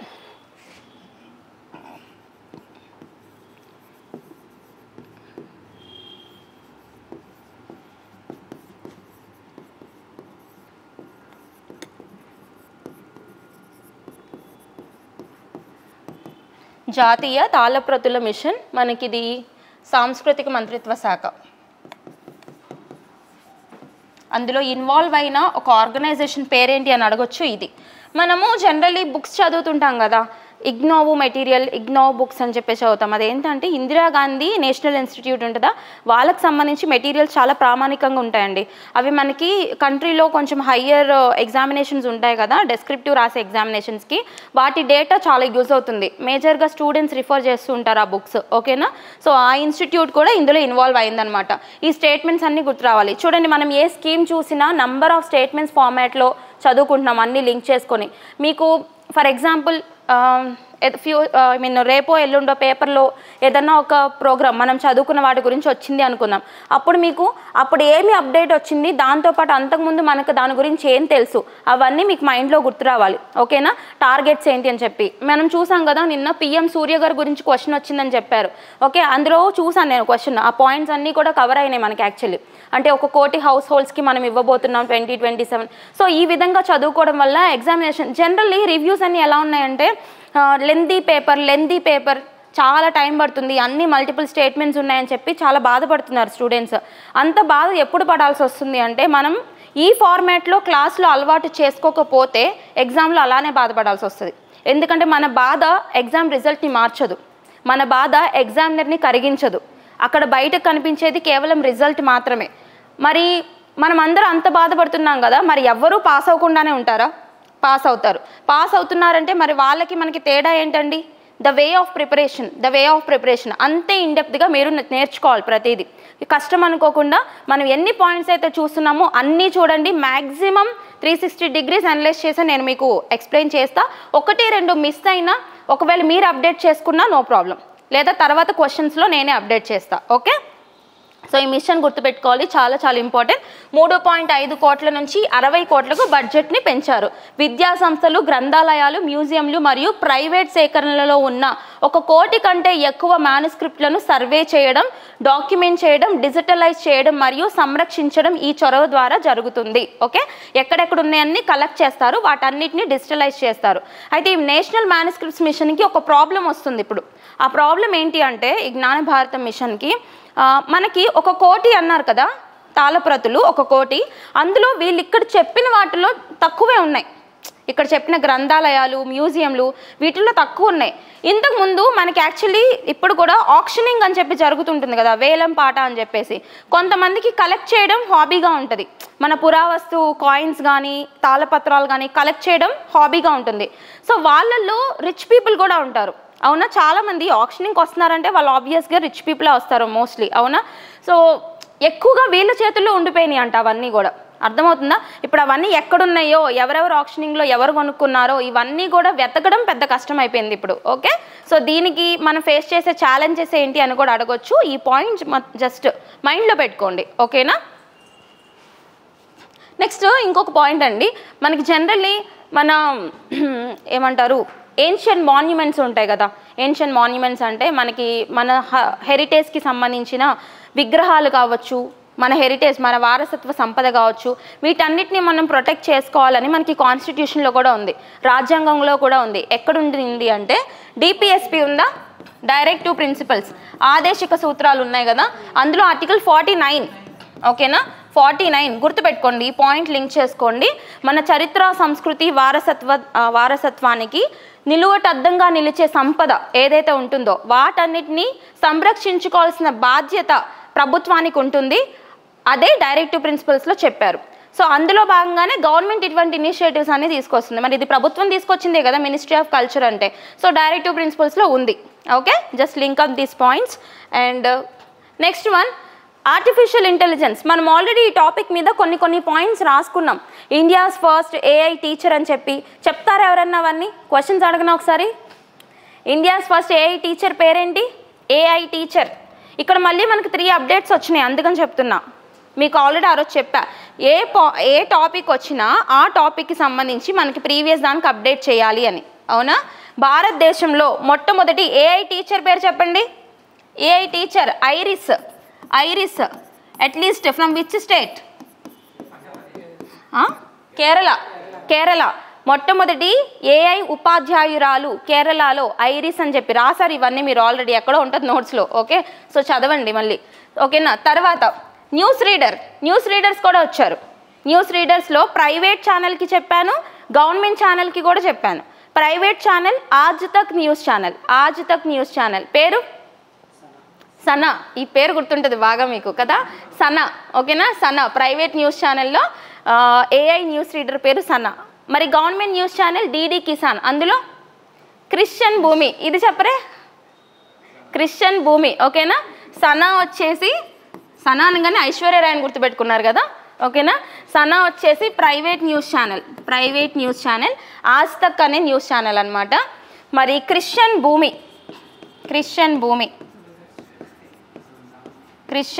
వచ్చేసి గవర్నమెంట్ న్యూస్ ఛానల్లో ఆర్టిఫిషియల్ ఇంటెలిజెన్స్, కృత్రిమ మేధ ఆధారిత న్యూస్ రీడర్స్ క్రిస్టియన్ భూమి అనమాట. DD Kisan channel, DD Kisan మనం చూస్తాం కదా గవర్నమెంట్ ఛానల్ అది. ఓకేనా, అండ్ ఇంకేం చెప్పుకున్నాం మనం? ఏఐకి సంబంధించి బ్యూటీ కాంపిటీషన్స్ గురించి చదువుకున్నాం. బ్యూటీ కాంపిటీషన్స్ ఇప్పుడు మిస్ వరల్డ్, మిస్ యూనివర్స్ ఇలా ఎలా జరుగుతున్నాయో అలాగే కృత్రిమ మేధకు సంబంధించి మిస్ ఏఐ బ్యూటీ అని చెప్పి కాంపిటీషన్స్ జరిగినాయి లాస్ట్ ఇయర్లో. ఫస్ట్ టైం అనమాట, మొట్టమొదటిసారి మన చరిత్రలో ఏఐ బ్యూటీ కాంపిటీషన్స్ జరిగినాయండి. ఇవి రాసుకున్నారా? ఓకే, సో ఏఐ బ్యూటీ కాంపిటీషన్స్లో ఎవరు, ఏ దేశానికి సంబంధించిన బ్యూటీ గెలిచింది గుర్తుందా? ఏఐ బ్యూటీ కాంపిటీషన్స్లో మొరాకో, కెన్జాలెలి, కెన్జాలెలి మొరాకో దేశానికి సంబంధించిన ఏఐ బ్యూటీ విజేతగా నిలిచారు. లాస్ట్ ఇయర్ ఎలా అయితే మనకి మిస్ వరల్డ్, మిస్ యూనివర్స్ పోటీలు జరుగుతాయో అదేవిధంగా మన చరిత్రలోనే, మొత్తం ప్రపంచ చరిత్రలోనే, మన చరిత్రే కాదు ప్రపంచ చరిత్రలోనే మొట్టమొదటిసారి ఏఐ బ్యూటీ కాంపిటీషన్స్, కృత్రిమ మీద ఆధారంగా తయారు చేయబడిన బ్యూటీస్ అన్నమాట వీళ్ళు. ఓకే, సో ఆ కాంపిటీషన్ జరిగినప్పుడు మొరాకోకి సంబంధించిన బ్యూటీ, ఆవిడ పేరు కెన్జాలెలి అనమాట. సో మనిషి కాదు, ఏఐ బ్యూటీ అనమాట ఇక్కడ. ఓకే, సో అయితే ఇందులో ఇండియన్ బ్యూటీ ఉన్నారా? ఇండియన్ బ్యూటీ ఉన్నారు, 10th పొజిషన్లో ఉన్నారు. ఓకేనా, 10th పొజిషన్లో ఉన్నారు. ఆవిడ పేరు వచ్చేసి మనకి జారా షతావరి.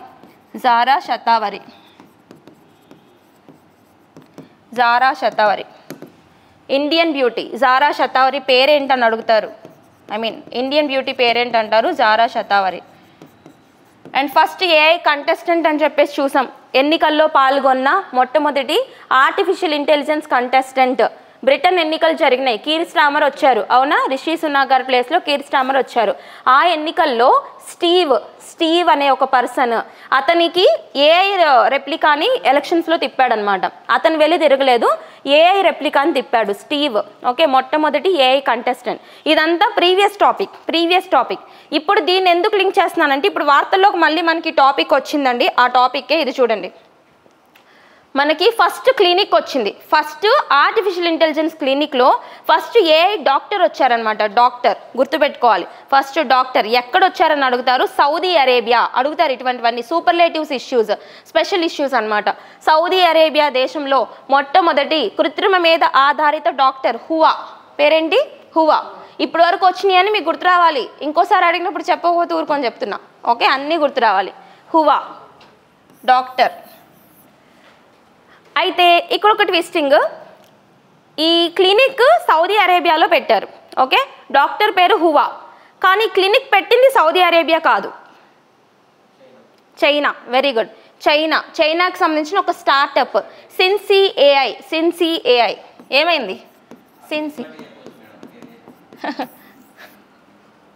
పేరు చూసి చెప్పారు, మొహం చూసి చెప్పారా? ఓకే, సిన్సీ ఏఐ చైనా ముఖం అని చెప్పి. సిన్సీ ఏఐ అనేది ఒక స్టార్టప్ అనమాట, స్టార్టప్ కంపెనీ, అంకుర పరిశ్రమ. చైనాకి సంబంధించిన స్టార్టప్ సౌదీ అరేబియాలో పెట్టారు. ఓకే, యా నెక్స్ట్ వన్ వచ్చేసి రాయండి, ఇంకా ఉన్నాయి చెప్తాము. ఇక్కడే రాసుకోండి ఈ పాయింట్స్ అన్నీ. ఆర్టిఫిషియల్ ఇంటెలిజెన్స్ కాన్సెప్ట్స్ అన్నీ కూడా ఒక చోట రావాలి. అట్లీస్ట్ ఈరోజు రాసాక ఒక ఫోటో అన్న తీసుకోండి దాన్ని, ఎందుకంటే నోట్స్లో ఎక్కడో ఉండిపోతుంది. మీరు గబగబా చూస్తూ ఉంటారు ఎప్పుడొకప్పుడు ఫోన్లో స్క్రోల్ చేసినప్పుడు. ఓకే, ఇది కాదు నోట్స్ మీ నోట్స్లో అన్నీ ఒక చోట రాస్తారు కదా, అదొక ఫోటో అన్న తీసుకోండి అంటున్నా.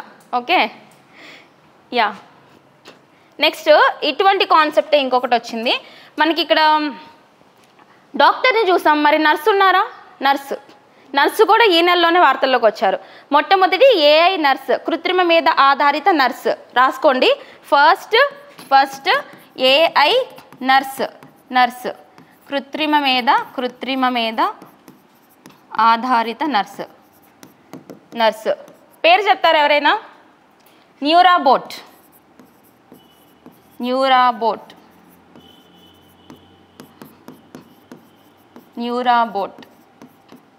ఎక్కడ? ఏ country? No not Japan, not China. Okay, మన ప్రపంచంలోనే సెమీ కండక్టర్స్ ఎక్కువగా ఉండే country Taiwan. Very good, Taiwan. Okay, so నేర్చుకోవాలి ఇటువంటి లింకింగ్ పాయింట్స్, మనకు పనికి వస్తాయి. తైవాన్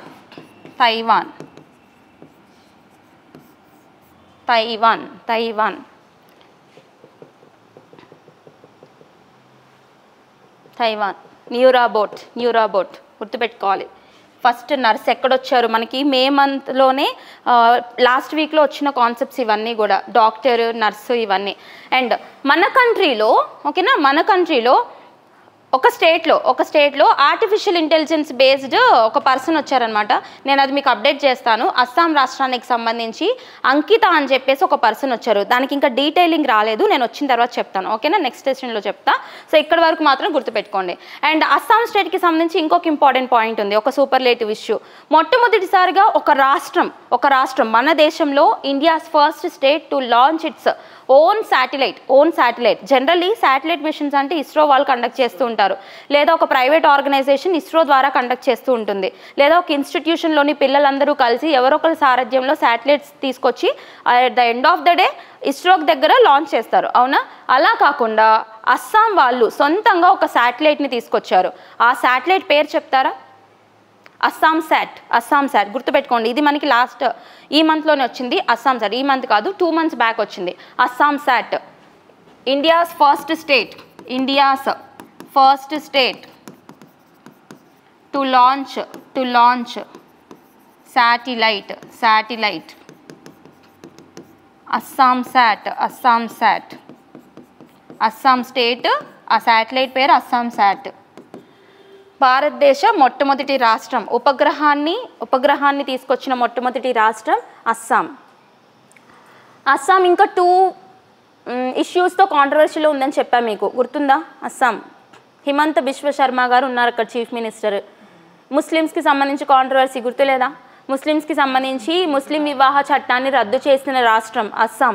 అండ్ ఇంకొక పాయింట్, అస్సాం లెజిస్లేటివ్ అసెంబ్లీలో ముస్లిం సోదరులకి ఫ్రైడే టైం ఇచ్చే 2 hours బ్రేక్ని కూడా రద్దు చేశారు అని చెప్పాను నేను మీకు, గుర్తుందా? సో ఇట్లా అస్సాం ఎప్పుడెప్పుడు వార్తల్లోకి వచ్చిందో, ఏ విషయాలతో వార్తల్లోకి వచ్చిందో గుర్తు తెచ్చుకోండి, ఓకేనా? అస్సాం శాట్ అని చెప్పేసి ఒకటి వచ్చింది. అండ్ ఇటీవల అస్సాంకి సంబంధించి అంకిత అని చెప్పి ఒక ఆర్టిఫిషియల్ ఇంటెలిజెన్స్ ఒక వార్త కూడా వచ్చింది. దాని గురించి మనం మళ్ళీ డిస్కస్ చేద్దాము, ఓకేనా? ఇది అస్సాం రాష్ట్రానికి సంబంధించిన ఇన్ఫర్మేషన్. క్లియర్? ఏఐ మొత్తం నోట్ చేశారా? కృత్రిమ మేధకు సంబంధించినవన్నీ. సో ఇక్కడ నుంచి మీరు గుర్తుపెట్టుకోవాలండి. నెక్స్ట్ వన్, ఇక్కడ ఒక గ్లేషియర్ హిమపాతం. ఈ హిమపాతం ఏంటి అంటే ఇది మొత్తానికి కూడా మెల్ట్ అయిపోయింది. జనరల్లీ మనకి ఇప్పుడు క్లైమేట్ చేంజ్ ఎఫెక్ట్స్ చూస్తున్నాం, వాతావరణ మార్పులు చూస్తున్నాం. ఎన్వైర్న్మెంట్లో బర్నింగ్ కాన్సెప్ట్ ఇంపార్టెంట్ కాన్సెప్ట్ మీకు ఎగ్జామినేషన్ పాయింట్ ఆఫ్ వ్యూలో కూడా. ఇప్పుడు క్లైమేట్ చేంజెస్ అంటే వాటి వల్ల మేజర్గా మనకి గ్లోబల్ వార్మింగ్ జరుగుతుంది. What do you mean by global warming? ఎవరైనా చెప్తారా? అసలు భూమి ఎందుకు వేడెక్కుతుంది? చూస్తూ ఉంటాం పొద్దున్న లేస్తే. ఇప్పుడు జనరల్లీ మనందరికీ కూడా అంటే ఇప్పుడున్న ఎరాలో ఒక హిలేరియస్ థింగ్ ఒకటి ఉందన్నమాట. చెప్తారు జనరల్లీ ఈ రోజుల్లో దేనికి దేనికైనా మూలం ఏంటి అని అడిగితే గ్లోబల్ వార్మింగ్ అని చెప్తారంట. దేనికైనా సొల్యూషన్ ఏంటి అని అడిగితే సస్టైనబుల్ డెవలప్మెంట్ అని చెప్తారంట. దేనికైనా ఒకటే క్వశ్చన్, ఒకటే ఆన్సర్. అర్థమవుతుందా? ఒకటే ప్రాబ్లం, ఒకటే సొల్యూషన్, ఒకటే. అంత ఎరాలో ఉన్నాం మనం ఇప్పుడు. మరి గ్లోబల్ వార్మింగ్ అని పొద్దున్న లెగిస్తే వింటున్నాం మనం, భూతాపం పెరగడం అని చెప్పేసి. What do you mean by global warming? Concept ఏంటి? What is the concept? Gases, carbon dioxide, okay. Greenhouse gases ఏం జరుగుతుంది వాటి వల్ల?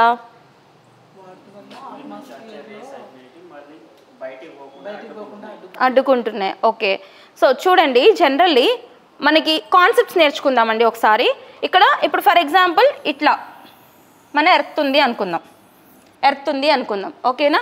మనకి ఇన్సోలేషన్ వస్తుంది. ఇన్సోలేషన్ అంటే సూర్యరశ్మి సన్ నుంచి వచ్చేదాన్ని మనం ఇన్సోలేషన్ అంటాం, సూర్యరశ్మి. అలా బయటికి పోయేదాన్ని టెరెస్ట్రియల్ రేడియేషన్ అంటారు. సన్ నుంచి భూమి మీదకి వచ్చేదాన్ని సూర్యరశ్మి అంటారు. అయితే ఎంత అయితే పడుతుందో మనకి అంతలో కొంత అబ్జర్వ్ చేసుకుని మిగతాది ఇట్లా బయటకు పోవాలి. అదే మనకి హీట్ బడ్జెట్ అని చెప్పేసి మీరు జాగ్రఫీలో చదువుకుంటారు ఈ కాన్సెప్ట్, హీట్ బడ్జెట్ అని చెప్పి, ఓకేనా? అయితే ఇట్లా పోకుండా ఏం జరుగుతుందంటే ఇక్కడ జనరల్లీ ఎర్త్ చుట్టూరు కూడా మనకి ఉండాల్సిన కాన్సన్ట్రేషన్లో ఉండాలి, మొత్తానికి లేకుండా పోకూడదు, ఉండాల్సిన కాన్సన్ట్రేషన్లో ఉండాలి. ఎందుకంటే ఎర్త్ కూడా మినిమం హీట్ మెయింటైన్ చేయాలి, మొత్తానికి చల్లబడిపోకూడదు. మినిమం హీట్ మెయింటైన్ చేయాలి కాబట్టి ఉండాల్సిన కాన్సన్ట్రేషన్, ఉండాల్సిన లెవెల్స్లో కొన్ని వాయువులు ఉండాలి చుట్టూరు. అయితే ఇప్పుడు ఏం జరుగుతుంది? పొల్యూషన్ పెరిగిపోవడం వల్ల, అది కూడా వెహికులర్ పొల్యూషన్ ఎక్కువగా, ఓకేనా? వెహికల్స్ ద్వారా, వాహనాల ద్వారా, డీజిల్, పెట్రోల్ వీటి వల్ల పెరిగిపోవడం, అలాగే ఇండస్ట్రీస్ వల్ల పెరిగిపోవడం, ర్యాపిడ్ ఇండస్ట్రియలైజేషన్, ఓకేనా? పరిశ్రమలు ఎక్కువగా పెరిగిపోవడం, వీటి వల్ల ఏం జరుగుతుందంటే గ్రీన్ హౌస్ గ్యాసెస్ యొక్క కాన్సన్ట్రేషన్ అనేది పెరుగుతుందన్నమాట పైన. అంటే ఏంటి, గ్రీన్ హౌస్ గ్యాస్ అంటే CO2, మీథేన్, CH4 ఇటువంటివన్నీ పెరుగుతున్నాయి. చూడండి ఈ మాలిక్యూల్స్ అసలు ఎఫెక్ట్ ఎక్కడ వస్తుందంటే ఉండాల్సిన కాన్సన్ట్రేషన్లో ఉన్నాయి అనుకుందాం. ఇట్లా ఉన్నప్పుడు ఏం జరుగుతుంది, ఎంతో కొంత హీట్ని అవి ట్రాప్ చేసుకుంటాయి. వాటికి హీట్ ట్రాప్ చేసుకునే కెపాసిటీ ఉంటుంది. అప్పుడు నార్మల్గా మెయింటైన్ అవుతుంది, బ్యాలెన్స్ టెంపరేచర్ ఉంటుంది మన చుట్టూరు. కానీ ఇక్కడ ఏమవుతుంది, వీటి లెవెల్స్ పెరిగిపోతున్నాయి. ఇప్పుడు CO2 లెవెల్స్, ఈ గ్రీన్ హౌస్ గ్యాసెస్ లెవెల్స్ పెరిగిపోతున్నాయి. అప్పుడు ఏమవుతుంది, ఈ మాలిక్యూల్స్ ఎక్కువగా ఉంటున్నాయి మన చుట్టూరు. ఈ మాలిక్యూల్స్ ఎక్కువగా ఉంటాయి, వీటికి ఆల్రెడీ హీట్ ట్రాపింగ్ కెపాసిటీ ఉంటుంది. ఒక 10 మాలిక్యూల్స్ ట్రాప్ చేసిన హీట్కి, ఒక 1000 మాలిక్యూల్స్ ట్రాప్ చేసిన హీట్కి తేడా ఉండదా? ఉంటుంది. ఎక్కువగా వేడి ఉంటుంది అనమాట. అప్పుడు ఏం జరుగుతుందంటే ఇట్లా వస్తుందే తప్ప ఇట్లా పోవట్లా. అర్థమవుతుందా? పోయేది తగ్గిపోయింది, వచ్చేది వస్తూనే ఉంది. దాన్ని మనం ఎట్లనో ఆపలేం. పోయేది మాత్రం పోవట్లేదు. ఎందుకు? Heat trapping. వచ్చిన దాన్ని ఈ గ్యాసెస్ ఎక్కువగా అబ్జర్వ్ చేసేసుకుని ఈ గ్యాసెస్ పైకి పోవు కదా, ఇక్కడిక్కడే తిరుగుతూ ఉంటాయి, ఎర్త్ చుట్టూరు ఉంటాయి ఇవన్నీ కూడా. అలా భూతాపం పెరిగిపోతూ ఉంది. మనకి జనరల్లీ 1.5 డిగ్రీస్కి మినిమైజ్ చేయాలి లేదా 2 డిగ్రీస్కి మినిమైజ్ చేయాలి అని ప్యారిస్ అగ్రిమెంట్ టార్గెట్ ఉంది. 2015 ప్యారిస్ ఒప్పందం టార్గెట్ ఉంది. ప్రపంచ దేశాలన్నిటికీ కూడా భూతాపాన్ని ఇంతకే ఉంచాలి, ఇంతకు మించి పెరిగింది అంటే నాశనం అయిపోతారు అందరని చెప్పేసి ఉంటుంది ఒక టార్గెట్. అయితే ఇప్పుడు ఇది పెరిగిపోతుంది అనమాట మనకి. ఓకే, ఇది పెరిగిపోతుంది. ఇదే మేజర్లీ గ్లోబల్ వార్మింగ్ యొక్క ఎఫెక్ట్.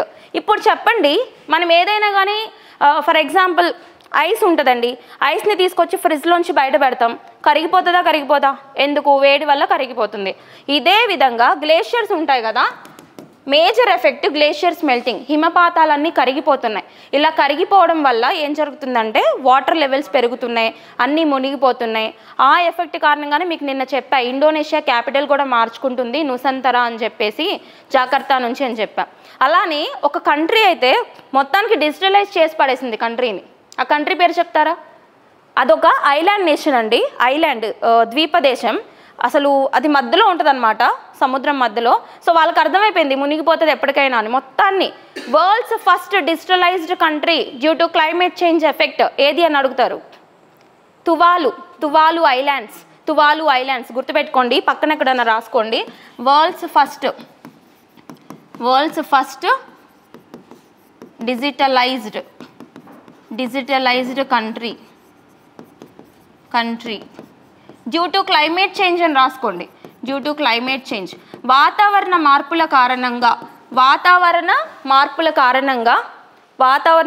కారణంగా మొట్టమొదటి దేశం డిజిటలైజ్ చేసిన దేశం తువాలు ఐలాండ్స్.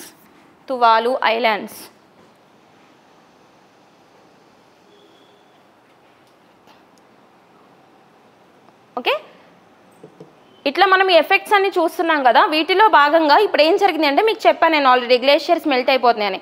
అందులో భాగంగా ఇటీవల మొత్తానికి కరిగిపోయిన ఒక గ్లేషియర్కి అక్కడ అంత్యక్రియలు చేశారంట. ఫ్యూనరల్ అంటే ఇది మనం బాధపడాల్సిన విషయం జనరల్లీ. ఎందుకంటే ఒక గ్లేషియర్ పోయింది, కనిపించకుండా పోయింది, మొత్తానికి కరిగిపోయింది. అదేంటి, ఏ గ్లేషియర్ ఎక్కడుందని అడుగుతారు. నేపాల్ ఏదైతే అక్కడ ఈ హిమాలయాస్ ఉంటాయి కదా, అక్కడ ఉన్న ఒక గ్లేషియర్ యాలా. ఆ గ్లేషియర్ పేరెంట్ అని అడగొచ్చు, యాలా గ్లేషియర్. సో రాసుకోండి, కాన్సెప్ట్ అర్థమైందిగా, బేసిక్ కాన్సెప్ట్ అంతా. సో ఇక్కడ నుంచి గ్లోబల్ వార్మింగ్ గురించి ఏదొచ్చినా ఈ కాన్సెప్ట్ మీకు గుర్తు రావాలి. ఓకేనా? So due to excessive trapping of heat in molecules, ఎక్కువగా వేడి మొత్తాన్ని మాలిక్యూల్స్ ఉంచేసుకోవడం వల్ల లోపలికి వచ్చే వేడి వస్తుంది కానీ బయటకు పోయేది పోవట్లా. దానివల్ల వాతావరణ వేడి పెరిగిపోతుంది. దీనివల్ల హిమపాతాలు కరిగిపోతున్నాయి. గ్లేషియర్ అంటే హిమపాతం. ఇటీవల అలా కరిగిపోయిన ఒక హిమపాతం యాలా గ్లేషియర్ అనమాట. ఇది ఏషియాలోనే మొట్టమొదటిది మొత్తానికి కరిగిపోవడానికి. అండ్ దానికి ఫ్యూనరల్ కండక్ట్ చేశారంటే ఇది ఖచ్చితంగా అడిగే క్వశ్చనే, గుర్తుపెట్టుకోండి. ఫ్యూనరల్ అంత్యక్రియలు కండక్ట్ చేశారంట అక్కడ లోకల్స్. నేపాల్ యాలా గ్లేషియర్.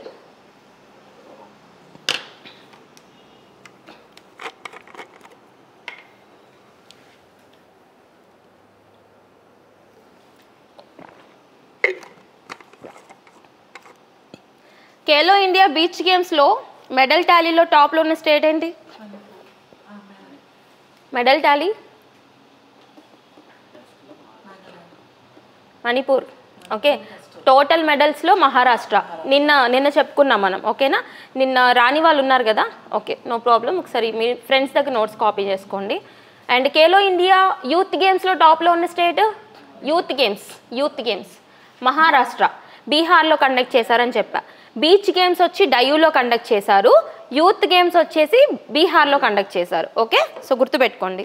స్పోర్ట్స్కి సంబంధించి కూడా ఇంపార్టెంట్. అక్కడ పెద్దగా అడిగే క్వశ్చన్స్ ఉండవు. మీకు చెప్పాక నిన్న ఒక 4 రకాల క్వశ్చన్స్ వస్తాయి స్పోర్ట్స్ నుంచి. వాటి మీద ఫోకస్ చేస్తే చాలు. క్రీడాకారుల మీద ఎక్కువ ఫోకస్ చేయండి. ఎవరు ఏ క్రీడకు సంబంధించిన వాళ్ళు. టోర్నమెంట్స్ మీద ఫోకస్ చేయండి.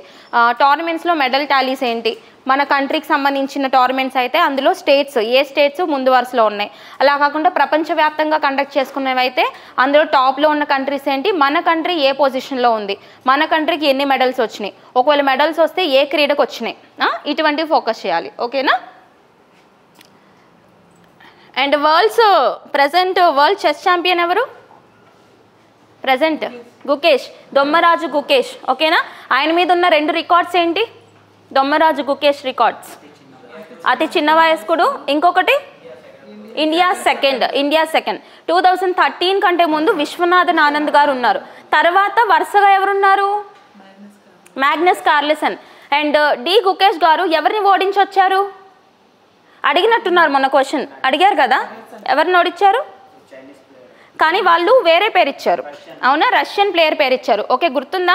సో అందుకనే డీప్గా చదువుకోవాలి మనం. చైనాకి సంబంధించి డింగ్ లిరెన్ని ఓడించి కంట్రీ పేరు రష్యా అని చెప్పేసి ఇచ్చారు. బట్ అది చైనాకి సంబంధించిన పర్సన్ అనమాట. మనం చూసాం అప్పట్లో. లైక్ చైనా అంటే ఎలా అంటే ప్రతిదీ కూడా మనం చేస్తాం కదా ఏదో ఒక ట్రోలింగ్.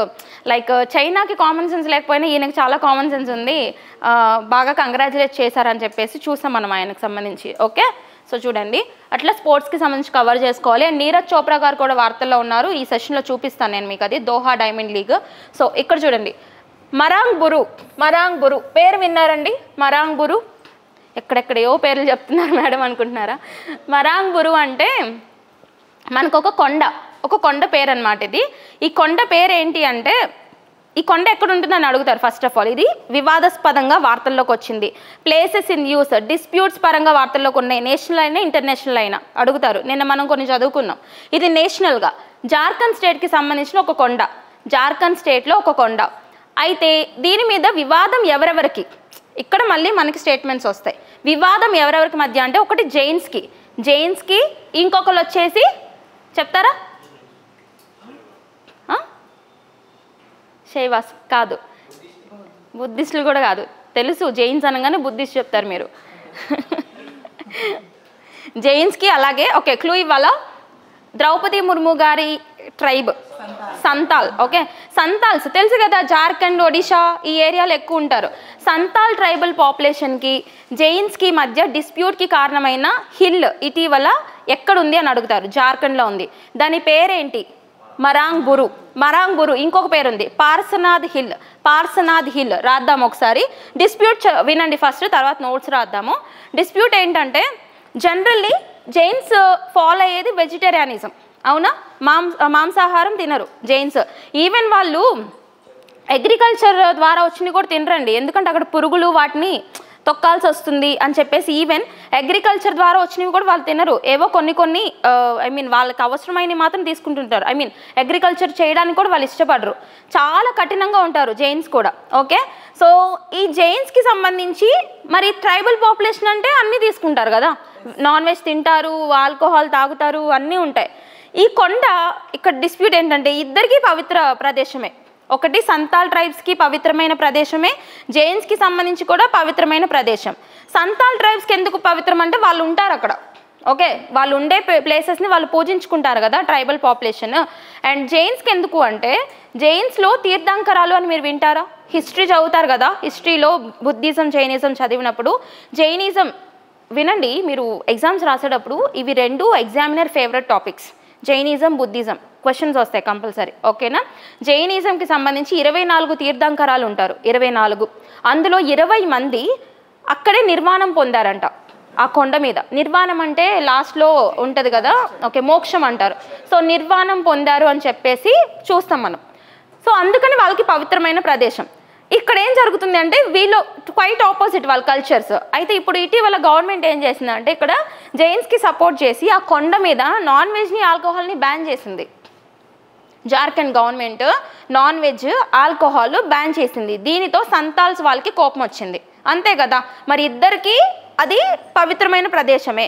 మీరు వాళ్ళ కల్చర్కే ఇంపార్టెన్స్ ఇస్తే మా కల్చర్కి ఇంపార్టెన్స్ లేదా? మేము అక్కడే కదా ఉండేది, మేము ఎట్లా ఉండాలి? మేజర్ ట్రైబ్స్ అంటేనే ఆల్కహాల్ నాన్ వెజ్ ఉంటుంది, అవునా? సో అది గొడవ అనమాట. అర్థమైందా గొడవ? ఓకే. సో ఇప్పుడు రాయండి మరాంగ్ బురు. ఈ మరాంగ్ బురు వచ్చేసి మనకి దీని ఇంకో పేరేంటండి? పార్సనాథ్. పార్సనాథ్, పార్సనాథ్ హిల్ లేదా పార్సనాథ్ కొండ అంటారు. సో నోట్స్ రాద్దాం ఒక్క నిమిషం.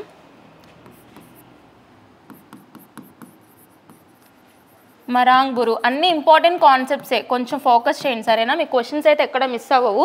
మరాంగ్ బురు ఆర్ పార్సనాథ్, పార్సనాథ్ హిల్. హిల్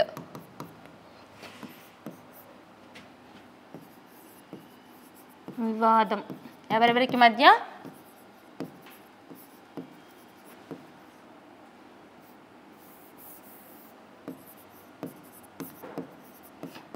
జైనులు మరియు సంతాల్. సంతాల్ తెగ, సంతాల్ తెగ. అండ్ ఈ కొండ ఎక్కడ ఉంటుంది? జార్ఖండ్. జార్ఖండ్. సో స్టోరీ మైండ్లో గుర్తుపెట్టుకోండి సరిపోతుంది. మీకు ఇది చూస్తే గుర్తొచ్చేస్తుంది మొత్తం అంతా కూడా. అసలు దేని గురించి గొడవ అంటే వీళ్ళిద్దరిని చూడగానే అర్థమైపోద్ది మీకు. జైన్స్ అంటే వెజిటేరియన్స్, కావాలని బ్రాకెట్లో పెట్టుకోండి. సంతాల్ అంటే non vegetarians and alcohol. Alcohol ఇప్పుడు ప్రభుత్వం ఏం చేసింది? బ్యాన్ చేసింది, అందుకని చెప్పి గొడవ. ఈ సంతాల్ భాష అఫీషియల్ లాంగ్వేజెస్లో ఉందా లేదా? ఉంది, ఓకేనా?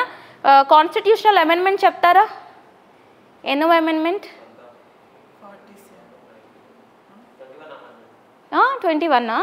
21 సింధీ లాంగ్వేజ్. 21, 71, 92 ఓకేనా? 92nd కాన్స్టిట్యూషనల్ అమెండ్మెంట్ యాక్ట్ 2003 గుర్తుపెట్టుకోండి. 92 అంతే, ఓకేనా? 21 వచ్చి సింధీ లాంగ్వేజ్, 71 వచ్చేసి Manipur Konkani. 71st constitutional amendment act year 92. అది ఇట్లా క్రాస్గా మీకు గుర్తుండడానికి చెప్పా, గుర్తుందా నేను? ఇట్లా 92, ఇక్కడ వచ్చి 92nd అమెండ్మెంట్ యాక్ట్ అని చెప్పి మనం చదువుకున్నాం. మొత్తం 22 భాషలు గుర్తొచ్చేయాలి మీకు ఎప్పుడు కూడా. అందులో లాస్ట్ అమెండ్మెంట్తో మనకి ఇవి బోడో, డోగ్రీ, సంతాలి, మైథిలి 4 భాషలు యాడ్ చేశారు. సంతాల్. అలాగే ఇటీవల ఈ యొక్క సంతాల్ ఏదైతే ఉంటుందో, ఐ మీన్ సంతాల్ కాదు, మైథిలి లాంగ్వేజ్లో కూడా కాన్స్టిట్యూషన్ని రాశారు అని చెప్పేసి మనం చదువుకున్నాం. ఎందుకు? 75 సంవత్సరాల రాజ్యాంగ అమలుపరిచి 75 సంవత్సరాలు అయింది కదా. దీని సందర్భంగా రాజ్యాంగాన్ని మైథిలి భాషలో కూడా రచించారని చెప్పి మనం చూసాం. ఇట్లా అన్ని లింకప్ చేయండి పాయింట్స్ అన్నీ కూడా, ఓకేనా? సో ఇది డిస్ప్యూట్ అనమాట. మరాంగ్ బురు లేదా పారస్నాథ్ కొండ జార్ఖండ్కి సంబంధించి ఇటీవల వివాదాస్పదంగా మనకి వార్తల్లోకి వచ్చింది. అండ్ ఒక క్వశ్చన్ అండి, కైజన్ ఫిలాసఫీ అనేది ఏంటి? కైజన్ ఫిలాసఫీ, కైజన్ ఫిలాసఫీ మనకి మార్చ్ మంత్లో వార్తల్లో ఉంది. ఇది ఒకసారి తెలుసుకోండి, ఇటువంటివి అడుగుతారు కొన్ని పెద్ద ఎగ్జామ్స్లో. కైజన్ ఫిలాసఫీ కొన్ని పేరు ఎక్కడికి సంబంధించింది ఏమైనా అర్థమవుతుందా? Kaizen Japan. ఎవరు చెప్పింది? బాగా చెప్తున్నారు ఆన్సర్స్. Kaizen, okay. సో జపాన్కి సంబంధించిన ఒక ఫిలాసఫీ అనమాట. ఇదేంటంటే మనం మెల్లిమెల్లిగా డెవలప్ అవడాన్ని, అంటే ఇప్పుడు ఫర్ ఎగ్జాంపుల్ ఈరోజు ఉన్న పర్సన్ రేపు ఉండరు. అదేవిధంగా మనం ఎక్కడైతే నెగిటివ్స్ ఉన్నాయో ఒక పర్సన్ పరంగా అయినా, ఒక అడ్మినిస్ట్రేషన్ పరంగా అయినా, ఒక సిస్టమ్ పరంగా అయినా నెగిటివ్స్ ఎక్కడున్నాయో ఆ నెగిటివ్స్ మీద ఫోకస్ చేసుకుని డే బై డే ఇంప్రూవ్మెంట్ తీసుకురావడాన్నే కైజన్ సిద్ధాంతం అంటారు, కైజన్ ఫిలాసఫీ. ఇది జపాన్కి సంబంధించిన ఒక ఫిలాసఫీ అనమాట.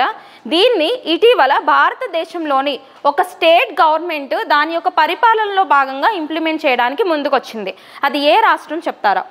వార్తల్లో ఉంది కాబట్టి అడిగా నేను, ఏ రాష్ట్రం? మీకు అర్థమైందా కైజన్ అంటే ఏంటో? ఎక్కడైతే నెగిటివ్స్ ఉన్నాయో ఇప్పుడు ఇది మీరు సొంతంగా కూడా అమలుపరచుకోవచ్చు. అంటే ఇప్పుడు కైజన్ సిద్ధాంతం అంటే ఏంటంటే నెగిటివ్స్ మీద ఫోకస్ చేసి ఆ దృష్టిలో మనం ఇంప్రూవ్మెంట్ చేసుకోవాలి. ఫర్ ఎగ్జాంపుల్ మనం ఉన్నామండి, మనం బాగా చదువుతాం, అంతా బాగానే చదువుతాం, మన నెగిటివ్ ఏంటంటే మనం టెస్టులు రాయం, అది ఒకరికి నెగిటివ్ అనుకుందాం. లేదా నువ్వు బాగా చదువుతావు, నీకు నెగిటివ్ ఏంటంటే నువ్వు రివిజన్ చెయ్యవు. ఇట్లా నీ నెగిటివ్స్ ఏంటో నువ్వు తెలుసుకోవాలి, వాటి మీద ఫోకస్ చేసుకుని డే బై డే ఇంప్రూవ్మెంట్ చూసుకోవాలి. దీన్ని కైజన్ ఫిలాసఫీ అంటారు. ఇది ఒక వ్యక్తి అయినా ఒక వ్యవస్థ అయినా దాన్ని ఇంప్లిమెంట్ చేసుకోవచ్చు. ఇది జపాన్ సిద్ధాంతం అనమాట.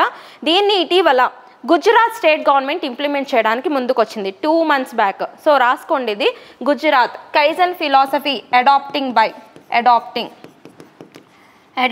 By Gujarat state government.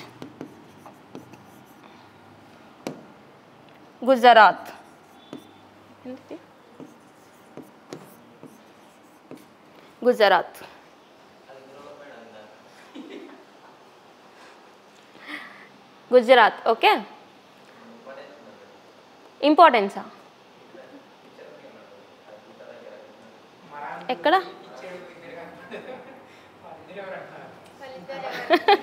నాకు తెలీదు, ఓకేనా. ఆ కొండ దగ్గర ఎవరో అయి ఉంటారులే, లేదా వాళ్ళ తెగ వాళ్ళు ఐ థింక్, లేదా అక్కడ బిర్సా ముండా అటువంటి విగ్రహాలు అయి ఉంటాయి. ఓకే, ఇది బాగానే ఉంది. బాహుబలిలో ఫైట్ చేసిన వాళ్ళ పేర్లన్నీ అడిగితే ఎట్లా? Okay, 1 second.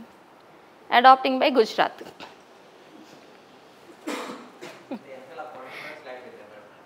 అంతే, గుజరాత్ అడాప్ట్ చేసింది. ఓకే, గుర్తుపెట్టుకోండి, అడగొచ్చి పాయింట్. ఓకేనా. నెక్స్ట్ కాన్సెప్ట్, ఇది జపానీస్ కాన్సెప్ట్ అండి. Japanese concept.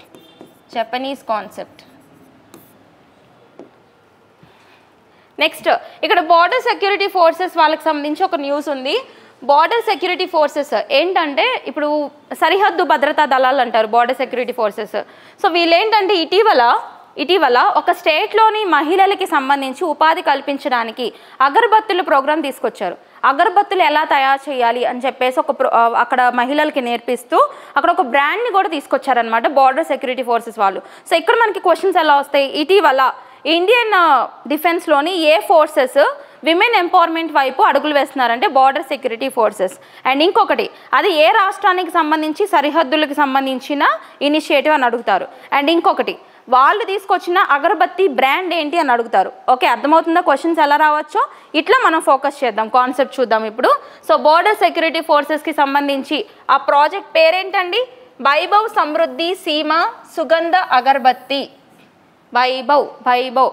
సో ఇక్కడ మీకు ఆ పేరు చూడగానే స్టేట్ గుర్తొస్తుంది, వెస్ట్ బెంగాల్. సో చూడండి, ఎప్పుడైనా వెస్ట్ బెంగాలీస్ వి ప్లేస్లో బి పలుకుతారు. కొన్ని పేర్లు చూస్తే మనకి స్టేట్ గుర్తొచ్చేస్తుంది. వెస్ట్ బెంగాల్స్ ఫర్ ఎగ్జాంపుల్ ఎవరైనా వైశాలి అన్నారు అనుకోండి, వైశాలి, ఇట్లా పలుకుతూ ఉంటారు. అట్లా చూడండి, వైభవ్ సమృద్ధి సీమ సుగంధ అగరబత్తి. ఇది వచ్చేసి ఆ అగరబత్తుల బ్రాండ్ అనమాట. ఈ బ్రాండ్ మీద వెస్ట్ బెంగాల్ ఏదైతే ఉంటుందో ఆ బార్డర్స్లో ఉండే మహిళలు ఉంటారు కదా, సో అక్కడ విలేజెస్లో ఉండే మహిళలకు సంబంధించి సాధికారత కల్పించే ఒక ప్రోగ్రామ్ అనమాట. అడగొచ్చు. ఓకే, ఇటీవల ఏ రాష్ట్రంలో ఇటువంటి ఇనిషియేటివ్ని సరిహద్దు భద్రతా దళాలు తీసుకొచ్చారంటే వెస్ట్ బెంగాల్. సో అది వెస్ట్ బెంగాల్ అంటే మేజర్లీ బంగ్లాదేశ్తో కదా సరిహద్దు. బంగ్లాదేశ్ మనకి అతిపెద్ద బార్డర్ లైన్ అని చెప్పేసి చూస్తాం. అతిపెద్ద బార్డర్ లైన్ షేర్ చేసుకునే స్టేట్ కూడా వెస్ట్ బెంగాల్. ఓకే, సో గుర్తుపెట్టుకోండి. నిన్న మనం చూసినట్టున్నాం బంగ్లాదేశ్కి సంబంధించి బార్డరింగ్ స్టేట్స్ చూసామా? బంగ్లాదేశ్ వివాదం చెప్పాను కదా నిన్న. యా, నెక్స్ట్ ఇంకొక పాయింట్, ఇది ఈ ఇయర్ది కాదు, లాస్ట్ ఇయర్లో ఇటువంటి ఒక ఇనిషియేటివ్ వచ్చింది.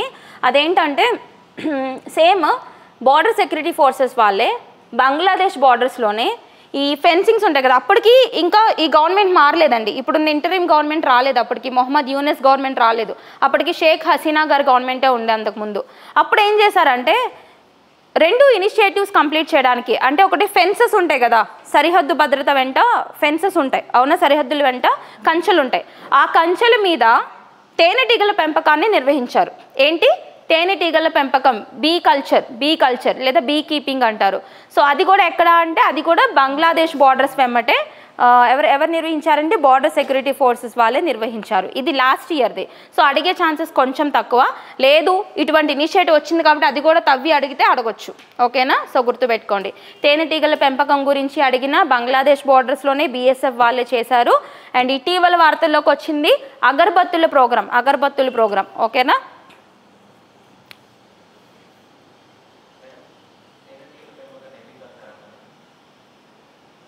ఎపికల్చర్. సెరికల్చర్ అంటే పట్టు పురుగులు. ఓకే. అండ్ లైక్ సెరికల్చర్తో ఇంకొక మీరు అడిగారు కాబట్టి ఒక క్వశ్చన్ అడుగుతా.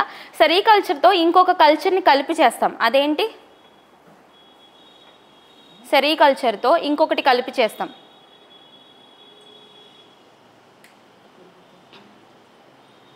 సరే, దాని పేరేంటో మీరు కనుక్కోండి. దేనికోసమో నేను చెప్తా. మల్బెర్రీస్ పెంచుతాం మనం, మల్బెర్రీస్ పెంచుతాం. ఆ పేరు కనుక్కొని చెప్పండి నాకు, ఓకేనా? మల్బెర్రీస్ కల్చర్ని ఏమంటారు? ఓకే. సో సెరికల్చర్తో కలిపి చేసే కల్చర్, ఇట్లా కూడా అడగొచ్చు క్వశ్చన్స్. ఓకే, రెండు కలిపి చేస్తారు. ఎందుకు? పట్టు పురుగులు మల్బెర్రీ లీవ్స్ తింటాయి. ఓకే, ఈవెన్ మీకు కాన్సెప్ట్ వచ్చింది కదా, చూడండి. మనకి ప్రతి దాంట్లో సస్టైనబిలిటీ అని చూస్తున్నాం. మీకు ఆల్రెడీ నేను చెప్పానా, ఈకోటెక్ సర్టిఫికేషన్ వచ్చింది ఎరీ సిల్క్ అని చెప్పి. మార్చ్ మంత్ మనకు క్లాసెస్ స్టార్టింగ్లో చెప్పా, గుర్తుందా? ఎరీ సిల్క్. ఇది కనిపిస్తుందా అసలు కలరు? ఎరీ సిల్క్ అంటే పీస్ సిల్క్ అంటారు దాన్ని. పీస్ శాంతియుతంగా తయారు చేసే పట్టు. అంటే ఇప్పుడు జనరల్లీ మనం చూస్తామండి, మనం చూసే సిల్క్ వామ్స్ ఉంటాయి, బాంబెక్స్ మోరీ అంటారు సైంటిఫిక్ నేమ్. వీటిని ఆ కకూన్స్ ఉంటాయి కదా, ఆ కకూన్స్ని ఉడకబెట్టి తీస్తారు యాక్చువల్లీ. అంటే వాటిని చంపేయాల్సిన అవసరం వస్తుంది. ఇక్కడ సిల్క్ వామ్స్ పెంచుతున్నాం, చంపేస్తున్నాం మన సిల్క్ కోసం.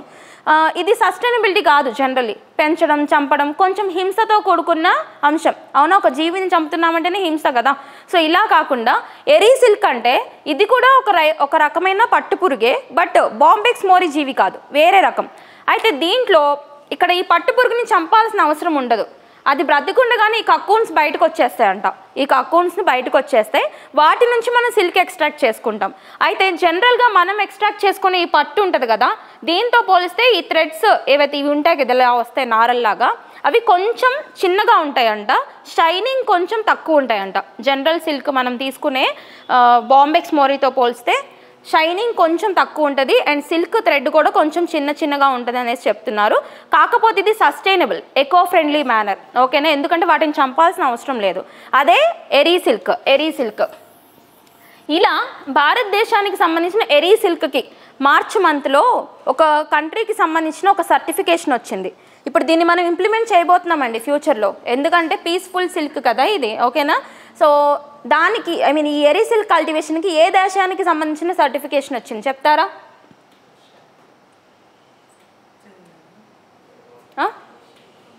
Yes, very good. Moriculture, mulberry లీవ్స్కి సంబంధించి మోరీ కల్చర్ అంటారు. ఓకేనా? వెరీ గుడ్ జ్యోతి, నా పేరే. Okay, ఎరీ silk. ఓకే, జర్మనీకి సంబంధించి ఈకోటెక్ సర్టిఫికేషన్. సో రాసుకోండి పక్కన, ఇంపార్టెంట్. జర్మనీకి సంబంధించి ఒక సర్టిఫికేషన్ అనమాట. జర్మనీకి సంబంధించి ఈకోటెక్ సర్టిఫికేషన్ టు ఎరీ సిల్క్. అర్థమైందా? ఎరీ సిల్క్ ఎందుకు మనం ఎంకరేజ్ చేస్తున్నాం అని చెప్పేసి డిఫరెన్స్ చూసుకోండి. అయితే ఇంకొక డిఫరెన్స్ ఏంటంటే, మనం చెప్పుకున్నాం కదా ఇందాక, సిల్క్ వామ్స్ తినేది మల్బెర్రీ లీవ్స్ని అని చెప్పేసి. ఈ ఎరీ సిల్క్కి సంబంధించిన సిల్క్ వామ్స్ ఉంటాయి కదా, ఆ సైంటిఫిక్ నేమ్ నేను మీకు చెప్తాను ఒకసారి. ఓకే, సో అవి తినేవి క్యాస్టర్ అంటే ఏంటి? ఆముదం లీవ్స్. ఆముదంకి సంబంధించి అవి తింటాయి, మల్బెర్రీస్ కాదు. ఓకేనా? ఈ డిఫరెన్సెస్ చూసుకుంటే సరిపోతుంది. ఓకే, సో ఎకో ఫ్రెండ్లీ మేనర్లో ప్రతిదీ ఎలా చేయాలి అని చెప్పేసి దీనికి ఎగ్జాంపుల్ అనమాట. ఓకే, అన్నీ కవర్ అయినాయా points? West Bengal, BSF. Okay, fine.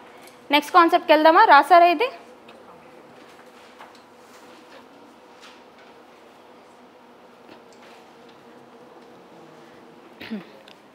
Kalamkari ప్రింట్కి GI tag ఎక్కడి నుంచి వచ్చింది? కలంకారీ జిఐ ట్యాగ్స్ తెలుసు కదా, భౌగోళిక గుర్తింపులు. కలంకారీ ప్రింట్కి జిఐ ట్యాగ్ ఎక్కడే? గుజరాత్. ఏపీ మర్చిపోయారు మీరు. AP Machilipatnam, very famous. Machilipatnam Kalamkari మొత్తం దేశవ్యాప్తంగా వెళ్తుంది, మచిలీపట్నం కలంకారీ.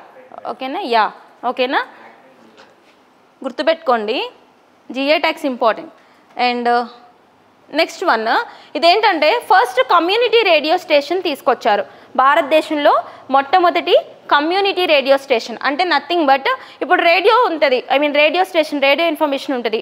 ఇది మొత్తం మనకి కంట్రీ వైడ్గా ఇస్తుంటారు, ఆల్ ఇండియా రేడియో అని చెప్పేసి అట్లా అప్డేట్స్ ఇస్తుంటారు. అట్లా కాకుండా ఒక విలేజ్కి సంబంధించి లేదా ఒక కమ్యూనిటీకి సంబంధించి వాళ్ళ అవసరాలకి తగ్గట్టు లేదా వాళ్ళ లోకల్ ఏరియాకి సంబంధించి రేడియో ఇన్ఫర్మేషన్ ఇవ్వడం ఎక్కడన్నా చూసామా మనం? లేదు. అటువంటిది మొత్తం first ever community radio station తీసుకొచ్చారు. ఎక్కడంటే పితోర్గర్, కుమయాన్ సెక్టర్ ఆఫ్ పితోర్గర్ అంటే ఏ state?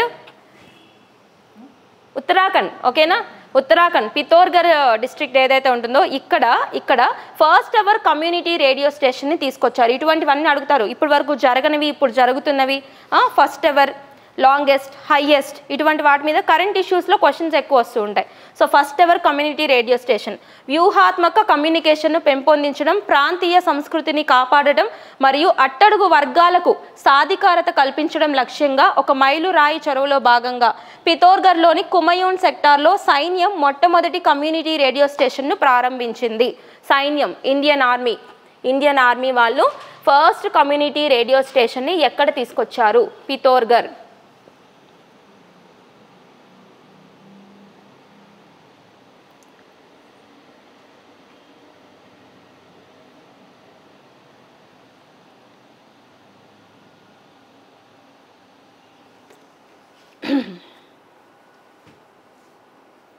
Okay, and India's first constitution park,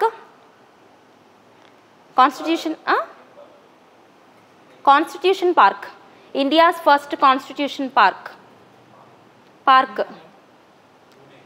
Pune. Very good. పూణేలో ఎవరు తీసుకొచ్చారు? ఇండియన్ ఆర్మీ ఒకటి ఉంటుంది, అందుకే అడిగా నేను. Indian army along with Puneet Balan group చెప్పాను నేను మీకు, గుర్తుపెట్టుకోండి. కాన్స్టిట్యూషన్ మ్యూజియం అంటే India's first constitution museum Haryana, Gurugram కాదండి, సోనీపట్. అక్కడ ఒక యూనివర్సిటీ ఉంటుంది, ఓపీ జిందల్ గ్లోబల్ యూనివర్సిటీ. రాసారా ఇవన్నీ? అంతకుముందు రాసారా? సో రివైజ్ చేయండి, అన్నీ ఇంపార్టెంటే, అన్నీ మనకి ఈ సంవత్సరంలోనే వార్తల్లోకి వచ్చినాయి. ఆ రెండు ఎందుకు తీసుకొచ్చారు? 75 years ఆఫ్ కాన్స్టిట్యూషన్, 75 years అయింది కదా, అందుకని ఫస్ట్ కాన్స్టిట్యూషన్ పార్క్ ఎక్కడ అంటే పూణే అని చెప్పాలా. Puneet Balan group with Indian army. Constitution museum అనగానే మీకు ఏం గుర్తు రావాలి? సోనీపట్, పానీపట్ అంటారు మళ్ళీ, Sonipat Haryana, OP Jindal global university. Okay, so ISA international solar alliance హెడ్ క్వార్టర్స్ గురుగ్రామ్, నిన్న చెప్పుకున్నాం మనం ఐఎస్ఏ. ఓకేనా, ఈ పాయింట్ గుర్తుపెట్టుకోండి. First community radio station, and దాని పేరు కూడా రాసుకోండి, పంచశూల్ పల్స్. సో ఈ పేరు రాయలేదు, పంచశూల్ పల్స్ పేరు కూడా అడగొచ్చు. ఆ రేడియో స్టేషన్ పేరేంటి? పంచశూల్ పల్స్.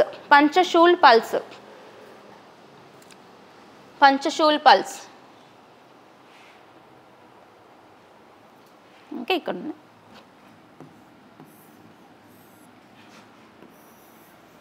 ఏ పేరుతో తీసుకొచ్చారు? పంచశూల్ పల్స్, వాళ్ళ వెర్నాక్యులర్ నేమ్ అది. ఓకే, ఎక్కడ? పితోర్గర్ అని చెప్పి గుర్తుపెట్టుకోవాలి. నెక్స్ట్ ఇంకొక సూపర్లేటివ్ ఇష్యూ, ఇంకొక స్పెషల్ ఇష్యూ, చాలా ఇంపార్టెంట్ ఇష్యూస్ ఉన్నాయి. తమిళనాడులో ఇండియాస్ ఫస్ట్ మహౌట్స్ విలేజ్ వచ్చిందనమాట, తెప్పకాడులో. మహౌట్ విలేజ్ అంటే చెప్తారు ఎవరైనా? మహౌట్స్ అంటే ఎవరు? ఏనుగులని ట్రైన్ చేసే వాళ్ళు ఉంటారు చూడండి, వాళ్ళని మహౌట్లు అని చెప్పేసి పిలుస్తారు. ఇట్లా ఆ విలేజ్లో మొత్తం అంతా ఏనుగుల్ని ట్రైన్ చేసే వాళ్ళే ఉంటారు ఇక మీదట. అటువంటి ఒక విలేజ్ని ఇటీవల ఎక్కడ తీసుకొచ్చారు అంటే Tamil Nadu. Okay, note down the point. India's first mahout village inaugurated at Theppakadu అంటే మనకి తమిళనాడులోని లొకేషన్. ఎలిఫెంట్స్ ఇంపార్టెంట్ మనకి. Generally wildlife conservation important కదా. వైల్డ్ లైఫ్ కన్జర్వేషన్ యాక్ట్ ఎప్పుడు వచ్చిందండి? 1972. వన్యప్రాణుల సంరక్షణ చట్టం 1972. ఎన్వైర్మెంటల్ ప్రొటెక్షన్ యాక్ట్ ఎప్పుడు వచ్చింది? 1986. పర్యావరణ పరిరక్షణ చట్టం 1986. Environmental protection act 1972. వన్యప్రాణుల సంరక్షణ చట్టం, పర్యావరణ పరిరక్షణ చట్టం. గుర్తుపెట్టుకోండి, రెండు గుర్తుపెట్టుకోండి. ఓకేనా. Biodiversity act 2002. జీవ వైవిధ్య చట్టం 2002. మీకు ఇందాక లైట్ ఫిషింగ్ దగ్గర చెప్పాలి, అది నేను మర్చిపోయాను. ఓకేనా. Okay, Tamil Nadu India's first mahout village ఎక్కడొచ్చిందని అడుగుతారు, తెప్పకాడులో తీసుకొచ్చారు. ఓకే, సో ఒక్కసారి ఎలిఫెంట్స్కి సంబంధించి కన్జర్వేషన్లో భాగంగా మనం ఏం చేసామో చూద్దాము.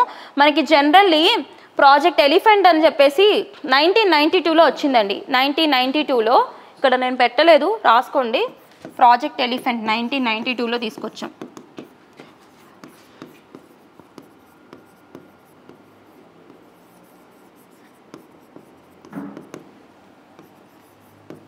ఇండియన్ కాన్స్టిట్యూషన్ అఫీషియల్ సింబల్ ఏంటి? ఐరావతం. ఏనుగు అని చెప్పొద్దు, ఐరావతం. ఓకేనా? ఎలిఫెంట్. ఓకేనా? ఐరావతం ఎలిఫెంట్ గుర్తుపెట్టుకోండి. ప్రాజెక్ట్ ఎలిఫెంట్ ఎప్పుడు వచ్చింది అంటే 1992. ప్రాజెక్ట్ చీతా ఎప్పుడు వచ్చింది? Cheetah 2000. Cheetah 22 September September 17, 2022 Namibia నుంచి తెచ్చుకున్నాం కదా 8 చీతాలని. ఆ రోజు ప్రాజెక్ట్ చీతా. 1973 మీరు చెప్పింది project tiger. Okay, 1973 year importance ఏంటి? కేశవానంద భారతి కేసు అని చెప్పి గుర్తుపెట్టుకోండి. 1973లో ప్రాజెక్ట్ టైగర్ వచ్చింది అండ్ ప్రాజెక్ట్ ఎలిఫెంట్ 1992లో వచ్చింది. దీని మీద మనకు కొన్ని ఇనిషియేటివ్స్ ఉన్నాయండి, ఒకసారి చూద్దాము. జనరలీ ఎలిఫెంట్స్కి సంబంధించి మేజర్గా మనం ఫేస్ చేస్తున్నది హ్యూమన్ యానిమల్ కాన్ఫ్లిక్ట్. మేజర్లీ మనం చూసుకుంటే అసలు ఎందుకు చేస్తారో తెలియదు కానీ ఒక 2 years బ్యాక్ కేరళలో ఒక బాంబ్ పెట్టారు, ఫ్రూట్ లాగా ఒక బాంబ్ పెడితే చనిపోయింది ఎలిఫెంట్. అవునా? మనం చూసాం ఇవన్నీ కూడా అన్ఎథికల్ గ్రౌండ్స్ అనమాట ఇవన్నీ కూడా. సో ఇట్లా హ్యూమన్ యానిమల్ కాన్ఫ్లిక్ట్స్ వల్ల చాలా జరుగుతున్నాయి. ఎలిఫెంట్స్ ఊర్ల మీదకి రావడం వల్ల అక్కడ గ్రామస్తులు చనిపోవడము, లేదా వీళ్ళు ఏదో ఒక పిచ్చి పనులు చేయడం వల్ల ఎలిఫెంట్స్ చనిపోవడము, ఇట్లా మనం చూస్తున్నాం. మనకు తెలుసు ఏ యానిమల్ అయినా తగ్గిపోకూడదు, ఉండాల్సినంత ఉండాలి. సో ఇందులో భాగంగా మనకి కేవీఐసి అని చెప్పేసి ఒక organisation, Khadi village industries commission, KVIC గురించి అడుగుతారు. ఖాదీ విలేజ్ ఇండస్ట్రీస్ కమిషన్ వీళ్ళు ప్రాజెక్ట్ రీహాబ్ అని చెప్పి ఒక ఇనిషియేటివ్ తీసుకొచ్చారు. ఇప్పుడుది కాదు, అది మనకు ఒక 2 years బ్యాక్, అట్లా 1.5 year బ్యాక్ రీహాబ్ అనే ఇనిషియేటివ్ని ఎవరు తీసుకొచ్చారని అడుగుతారు. ఎవరు? కేవీఐసి. ఇప్పుడు ఎలిఫెంట్స్ వార్తల్లోకి వచ్చినాయి కాబట్టి మీకు ఇది చెప్తున్నాను. ఎప్పుడు లాంచ్ చేశారండి?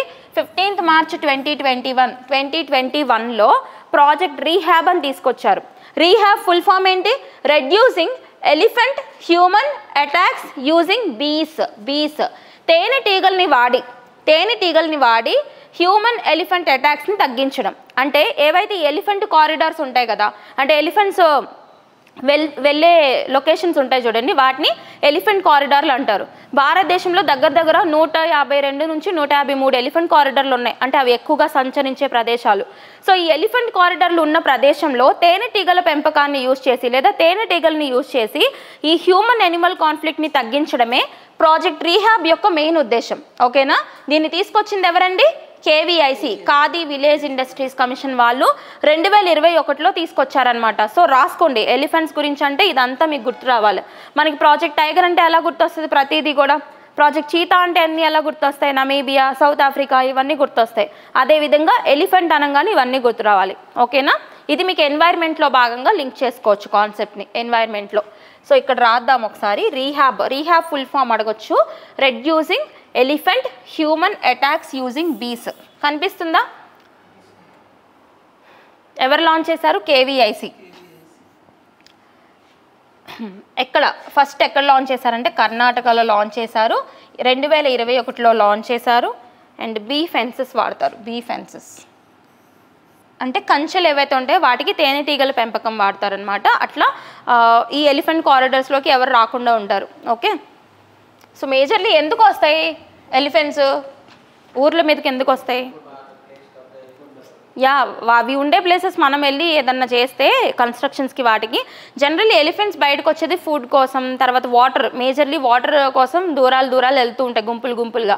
సో ఆ కారిడార్స్లోకి మనం వెళ్తేనే అవి ఆ రూట్ డివియేట్ చేసుకుని వేరే వైపు వస్తూ ఉంటాయి. సో గుర్తుపెట్టుకోండి, దేనికైనా ఆంథ్రోపోజెనిక్ రీజన్స్ ఎక్కువ. ఆంథ్రోపోజెనిక్ అంటే హ్యూమన్ మేడ్, మనుషులు చేసుకునేవి ఎక్కువ ఉన్నాయి అసలు మేజర్గా చూసుకుంటే. ఓకేనా? So very important. అండ్ ఇక్కడ మీకు కేవీఐసి ఇన్స్టిట్యూషన్ వచ్చింది కాబట్టి దీని గురించి అడిగే ఛాన్స్ ఉంటుంది. కేవీఐసి గురించి ఒకసారి రాయండి, ఆర్గనైజేషన్ గురించి రాసుకోండి.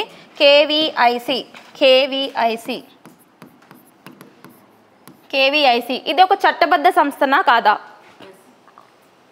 అడగొచ్చు. కాదు. Yes, it is a statutory body, చట్టబద్ధ సంస్థ. ఉడాయ్ చట్టబద్ధ సంస్థేనా? ఉడాయ్ ఏ చట్టం వచ్చింది? UIDAI Aadhaar act 2016 Aadhaar act ద్వారా వచ్చిందని చెప్పి మనం చూసుకున్నాం. UIDAI, unique identification development authority of India అని చెప్పేసి చూసాం, గుర్తుందా? సో అలా మనకు అడుగుతారండి ఇన్స్టిట్యూషన్స్. కేవీఐసి అనేది చట్టబద్ధ సంస్థ. మరి ఇది ఏ చట్టం ఆధారంగా వచ్చింది అంటే కేవీఐసి చట్టమే. KVIC act 1956. 1956లో ఖాదీ విలేజ్ ఇండస్ట్రీస్ కమిషన్ చట్టం వచ్చింది మనకి, ఓకేనా? ఖాదీ గ్రామాల పరిశ్రమల చట్టం అని చెప్పేసి ఒకటి వచ్చింది 1956లో. దీని కారణంగా 1957 నుంచి కేవీఐసిని ఎస్టాబ్లిష్ చేశారు. కేవీఐసి, ఓకేనా? ఇదంతా ఏ మంత్రిత్వ శాఖ పరిధిలోకి వెళ్తుంది అంటే చెప్తారా? Which ministry? ఫారెస్ట్ కాదు, ఇక్కడ పేరు చూడండి, విలేజ్ ఇండస్ట్రీస్. విలేజ్ ఇండస్ట్రీస్ అంటే రూరల్ డెవలప్మెంట్ కాదు, విలేజ్ ఇండస్ట్రీస్. జనరల్లీ మనకి మేజర్గా కాంట్రిబ్యూట్ చేసేవి ఎంప్లాయ్మెంట్కైనా దేనికైనా micro small medium enterprises. So గుర్తుపెట్టుకోండి, micro small medium enterprises. Ministry of heavy industries వేరుంటుంది, మైక్రో స్మాల్ మీడియం ఎంటర్ప్రైజెస్ వేరుంటుంది. పెద్ద పెద్ద పరిశ్రమలకు సంబంధించి మంత్రిత్వ శాఖ ఒకటి, చిన్న మధ్య తరహా పరిశ్రమలకు సంబంధించిన మంత్రిత్వ శాఖ ఒకటి. మీరు ఓవరాల్ చూసుకుంటే మనకి ఎకానమీ పరంగా ఎక్కువగా ఆర్థికంగా కాంట్రిబ్యూట్ చేసేవి హెవీ ఇండస్ట్రీసే, కానీ ఎంప్లాయ్మెంట్ పరంగా ఉద్యోగ రేటు పరంగా మనకి ఎక్కువగా కాంట్రిబ్యూట్ చేసేది ఇది చిన్న మధ్య తరహా పరిశ్రమలు, అంతే కదా? ఎక్కువగా ఉండేది చిన్న మధ్య తరహా పరిశ్రమలే. కాబట్టి గుర్తుపెట్టుకోండి, ఈ కేవీఐసి కూడా మనకి కుటీర పరిశ్రమలు ఇటువంటి వాటిని ప్రోత్సహిస్తూ ఉంటుంది. అండ్ ఊర్లలో మనకి ఎస్హెచ్జి ఉంటారు కదా, సెల్ఫ్ హెల్ప్ గ్రూప్స్, డ్వాక్రా మహిళలు అని చెప్పేసి చెప్తారు. డ్వాక్రా ఫుల్ ఫామ్ ఏంటండి? డ్వాక్రా మన పేరెంట్స్ దగ్గర వింటాం కదా మనం, డ్వాక్రా మీటింగ్, గొడవలు పడుతూ ఉంటారు. ఓకే, అసలు అది ఎందుకు పెట్టారో వీళ్ళు ఏం చేస్తున్నారో అర్థమే కదా ఇది చూస్తే. డ్వాక్రా ఫుల్ ఫామ్ చెప్తారా? సరే చూడండి, మన అదే చెప్పేది, డైలీ చూసేవి మనకు తెలీదు జనరల్లీ. డ్వాక్రా ఫుల్ ఫామ్స్ అడగొచ్చండి ఇటువంటివి. Development of women and children in rural areas. Development of women and children in rural areas. గ్రామీణ ప్రాంతాల్లో మహిళలని మరియు పిల్లల్ని అభివృద్ధి చేయడం, ఓకేనా? ఇది డ్వాక్రా. వీళ్ళని మనం ఎస్హెచ్జీస్ అని కూడా అంటారు. ఎస్హెచ్జీస్ స్వయం సహాయక బృందాలు. స్వయం సహాయక బృందాలు.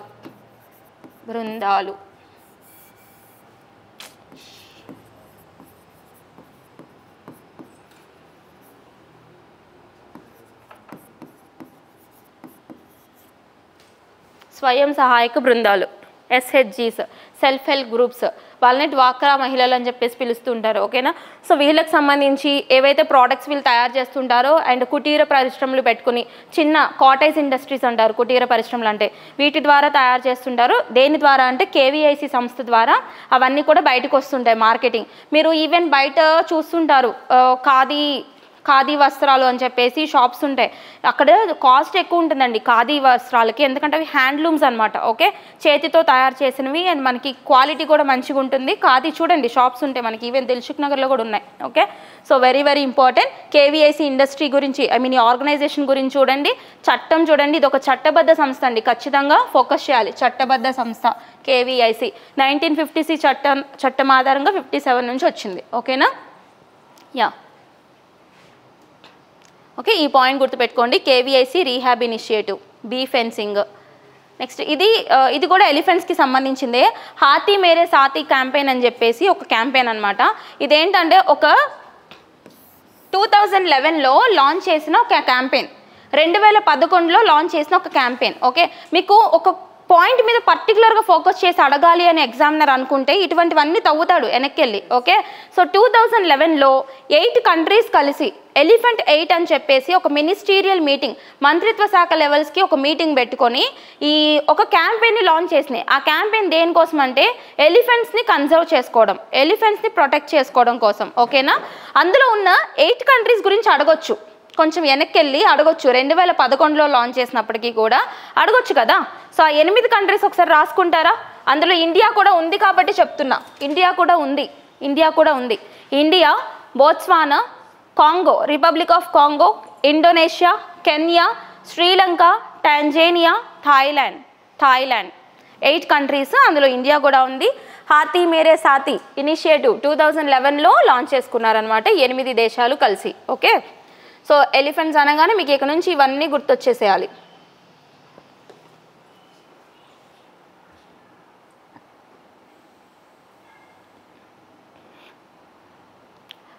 ఇండోనేషియా బ్రిక్స్లో చేరిన 10th కంట్రీ. శ్రీలంక ఇటీవల మనకి ఇప్పుడు చూసాం శక్తి అనే సైక్లోన్కి నేమింగ్ ఇచ్చిన కంట్రీ, వార్తల్లో ఉంది. టాంజానియాలో మనం మొట్టమొదటి ఐఐటి పెట్టాం, ఐఐటి మెడ్రాస్. ఓకే, నెక్స్ట్ థాయిలాండ్లో ఇటీవల భూకంపం వచ్చింది, అక్కడ మనం పెట్టుకున్న ఆపరేషన్ పేరు ఆపరేషన్ బ్రహ్మ. ఓకేనా, చూడండి ఏ కంట్రీస్ వార్తల్లో ఉన్నాయి, ఎందుకు వార్తల్లో ఉన్నాయి మీకు గుర్తు రావాలి. ఓకేనా, గుర్తొచ్చినాయా ఈ పాయింట్స్? ఏం cheetahs? Namibia, south Africa. Namibia నుంచి 8 చీతాస్, సౌత్ ఆఫ్రికా నుంచి 12 చీతాస్. ఓకే, కాదు బోట్స్వానా అయితే కాదు, నమీబియాలో ఉంటాయి, సౌత్ ఆఫ్రికా నుంచి కూడా తెచ్చుకున్నాం మనం. అండ్ మనం తెచ్చుకున్నది ఆఫ్రికన్ చీతాస్ అండి, ఏషియాటిక్ చీతాస్ కాదు, ఆఫ్రికన్ చీతాస్. అందుకే ఆఫ్రికాకు సంబంధించిన కంట్రీస్ ఉంటాయి చూడండి. ఓకేనా, ఇది ఎలిఫెంట్స్కి సంబంధించింది. అండ్ నెక్స్ట్ ఇంకో టాపిక్ ఉంది, చెప్పి క్లోజ్ చేద్దాం మనం. ఇంపార్టెంట్ టాపిక్ ఇది కూడా. మనకి వరల్డ్ ఫుడ్ ప్రైస్ అని చెప్పేసి అడుగుతూ ఉంటారు. వరల్డ్ ఫుడ్ ప్రైస్ వార్తల్లోకి వచ్చింది. ఇదేంటి అంటే జస్ట్ పేరు చూసుకోండి, దీనికి సంబంధించిన కాంటెక్స్ట్ రేపు చెప్తా, కొంచెం ఎక్స్ప్లెనేషన్ ఉంటుంది దీనికి. ఓకేనా, సో ఈ ఇయర్ 2025కి సంబంధించి వరల్డ్ ఫుడ్ ప్రైజ్ ఎవరిని వరించింది అంటే బ్రెజిల్కి సంబంధించిన ఒక శాస్త్రవేత్త, అగ్రికల్చరల్ సైంటిస్ట్. ఆమె పేరేంటి? మారియాంగెలా హంగ్రియా పేరు. హంగేరియా కంట్రీ కాదు, హంగ్రియా. ఓకేనా, ఆవిడ ఏ కంట్రీ కంటే బ్రెజిల్ కంట్రీకి సంబంధించిన పర్సన్. బ్రెజిల్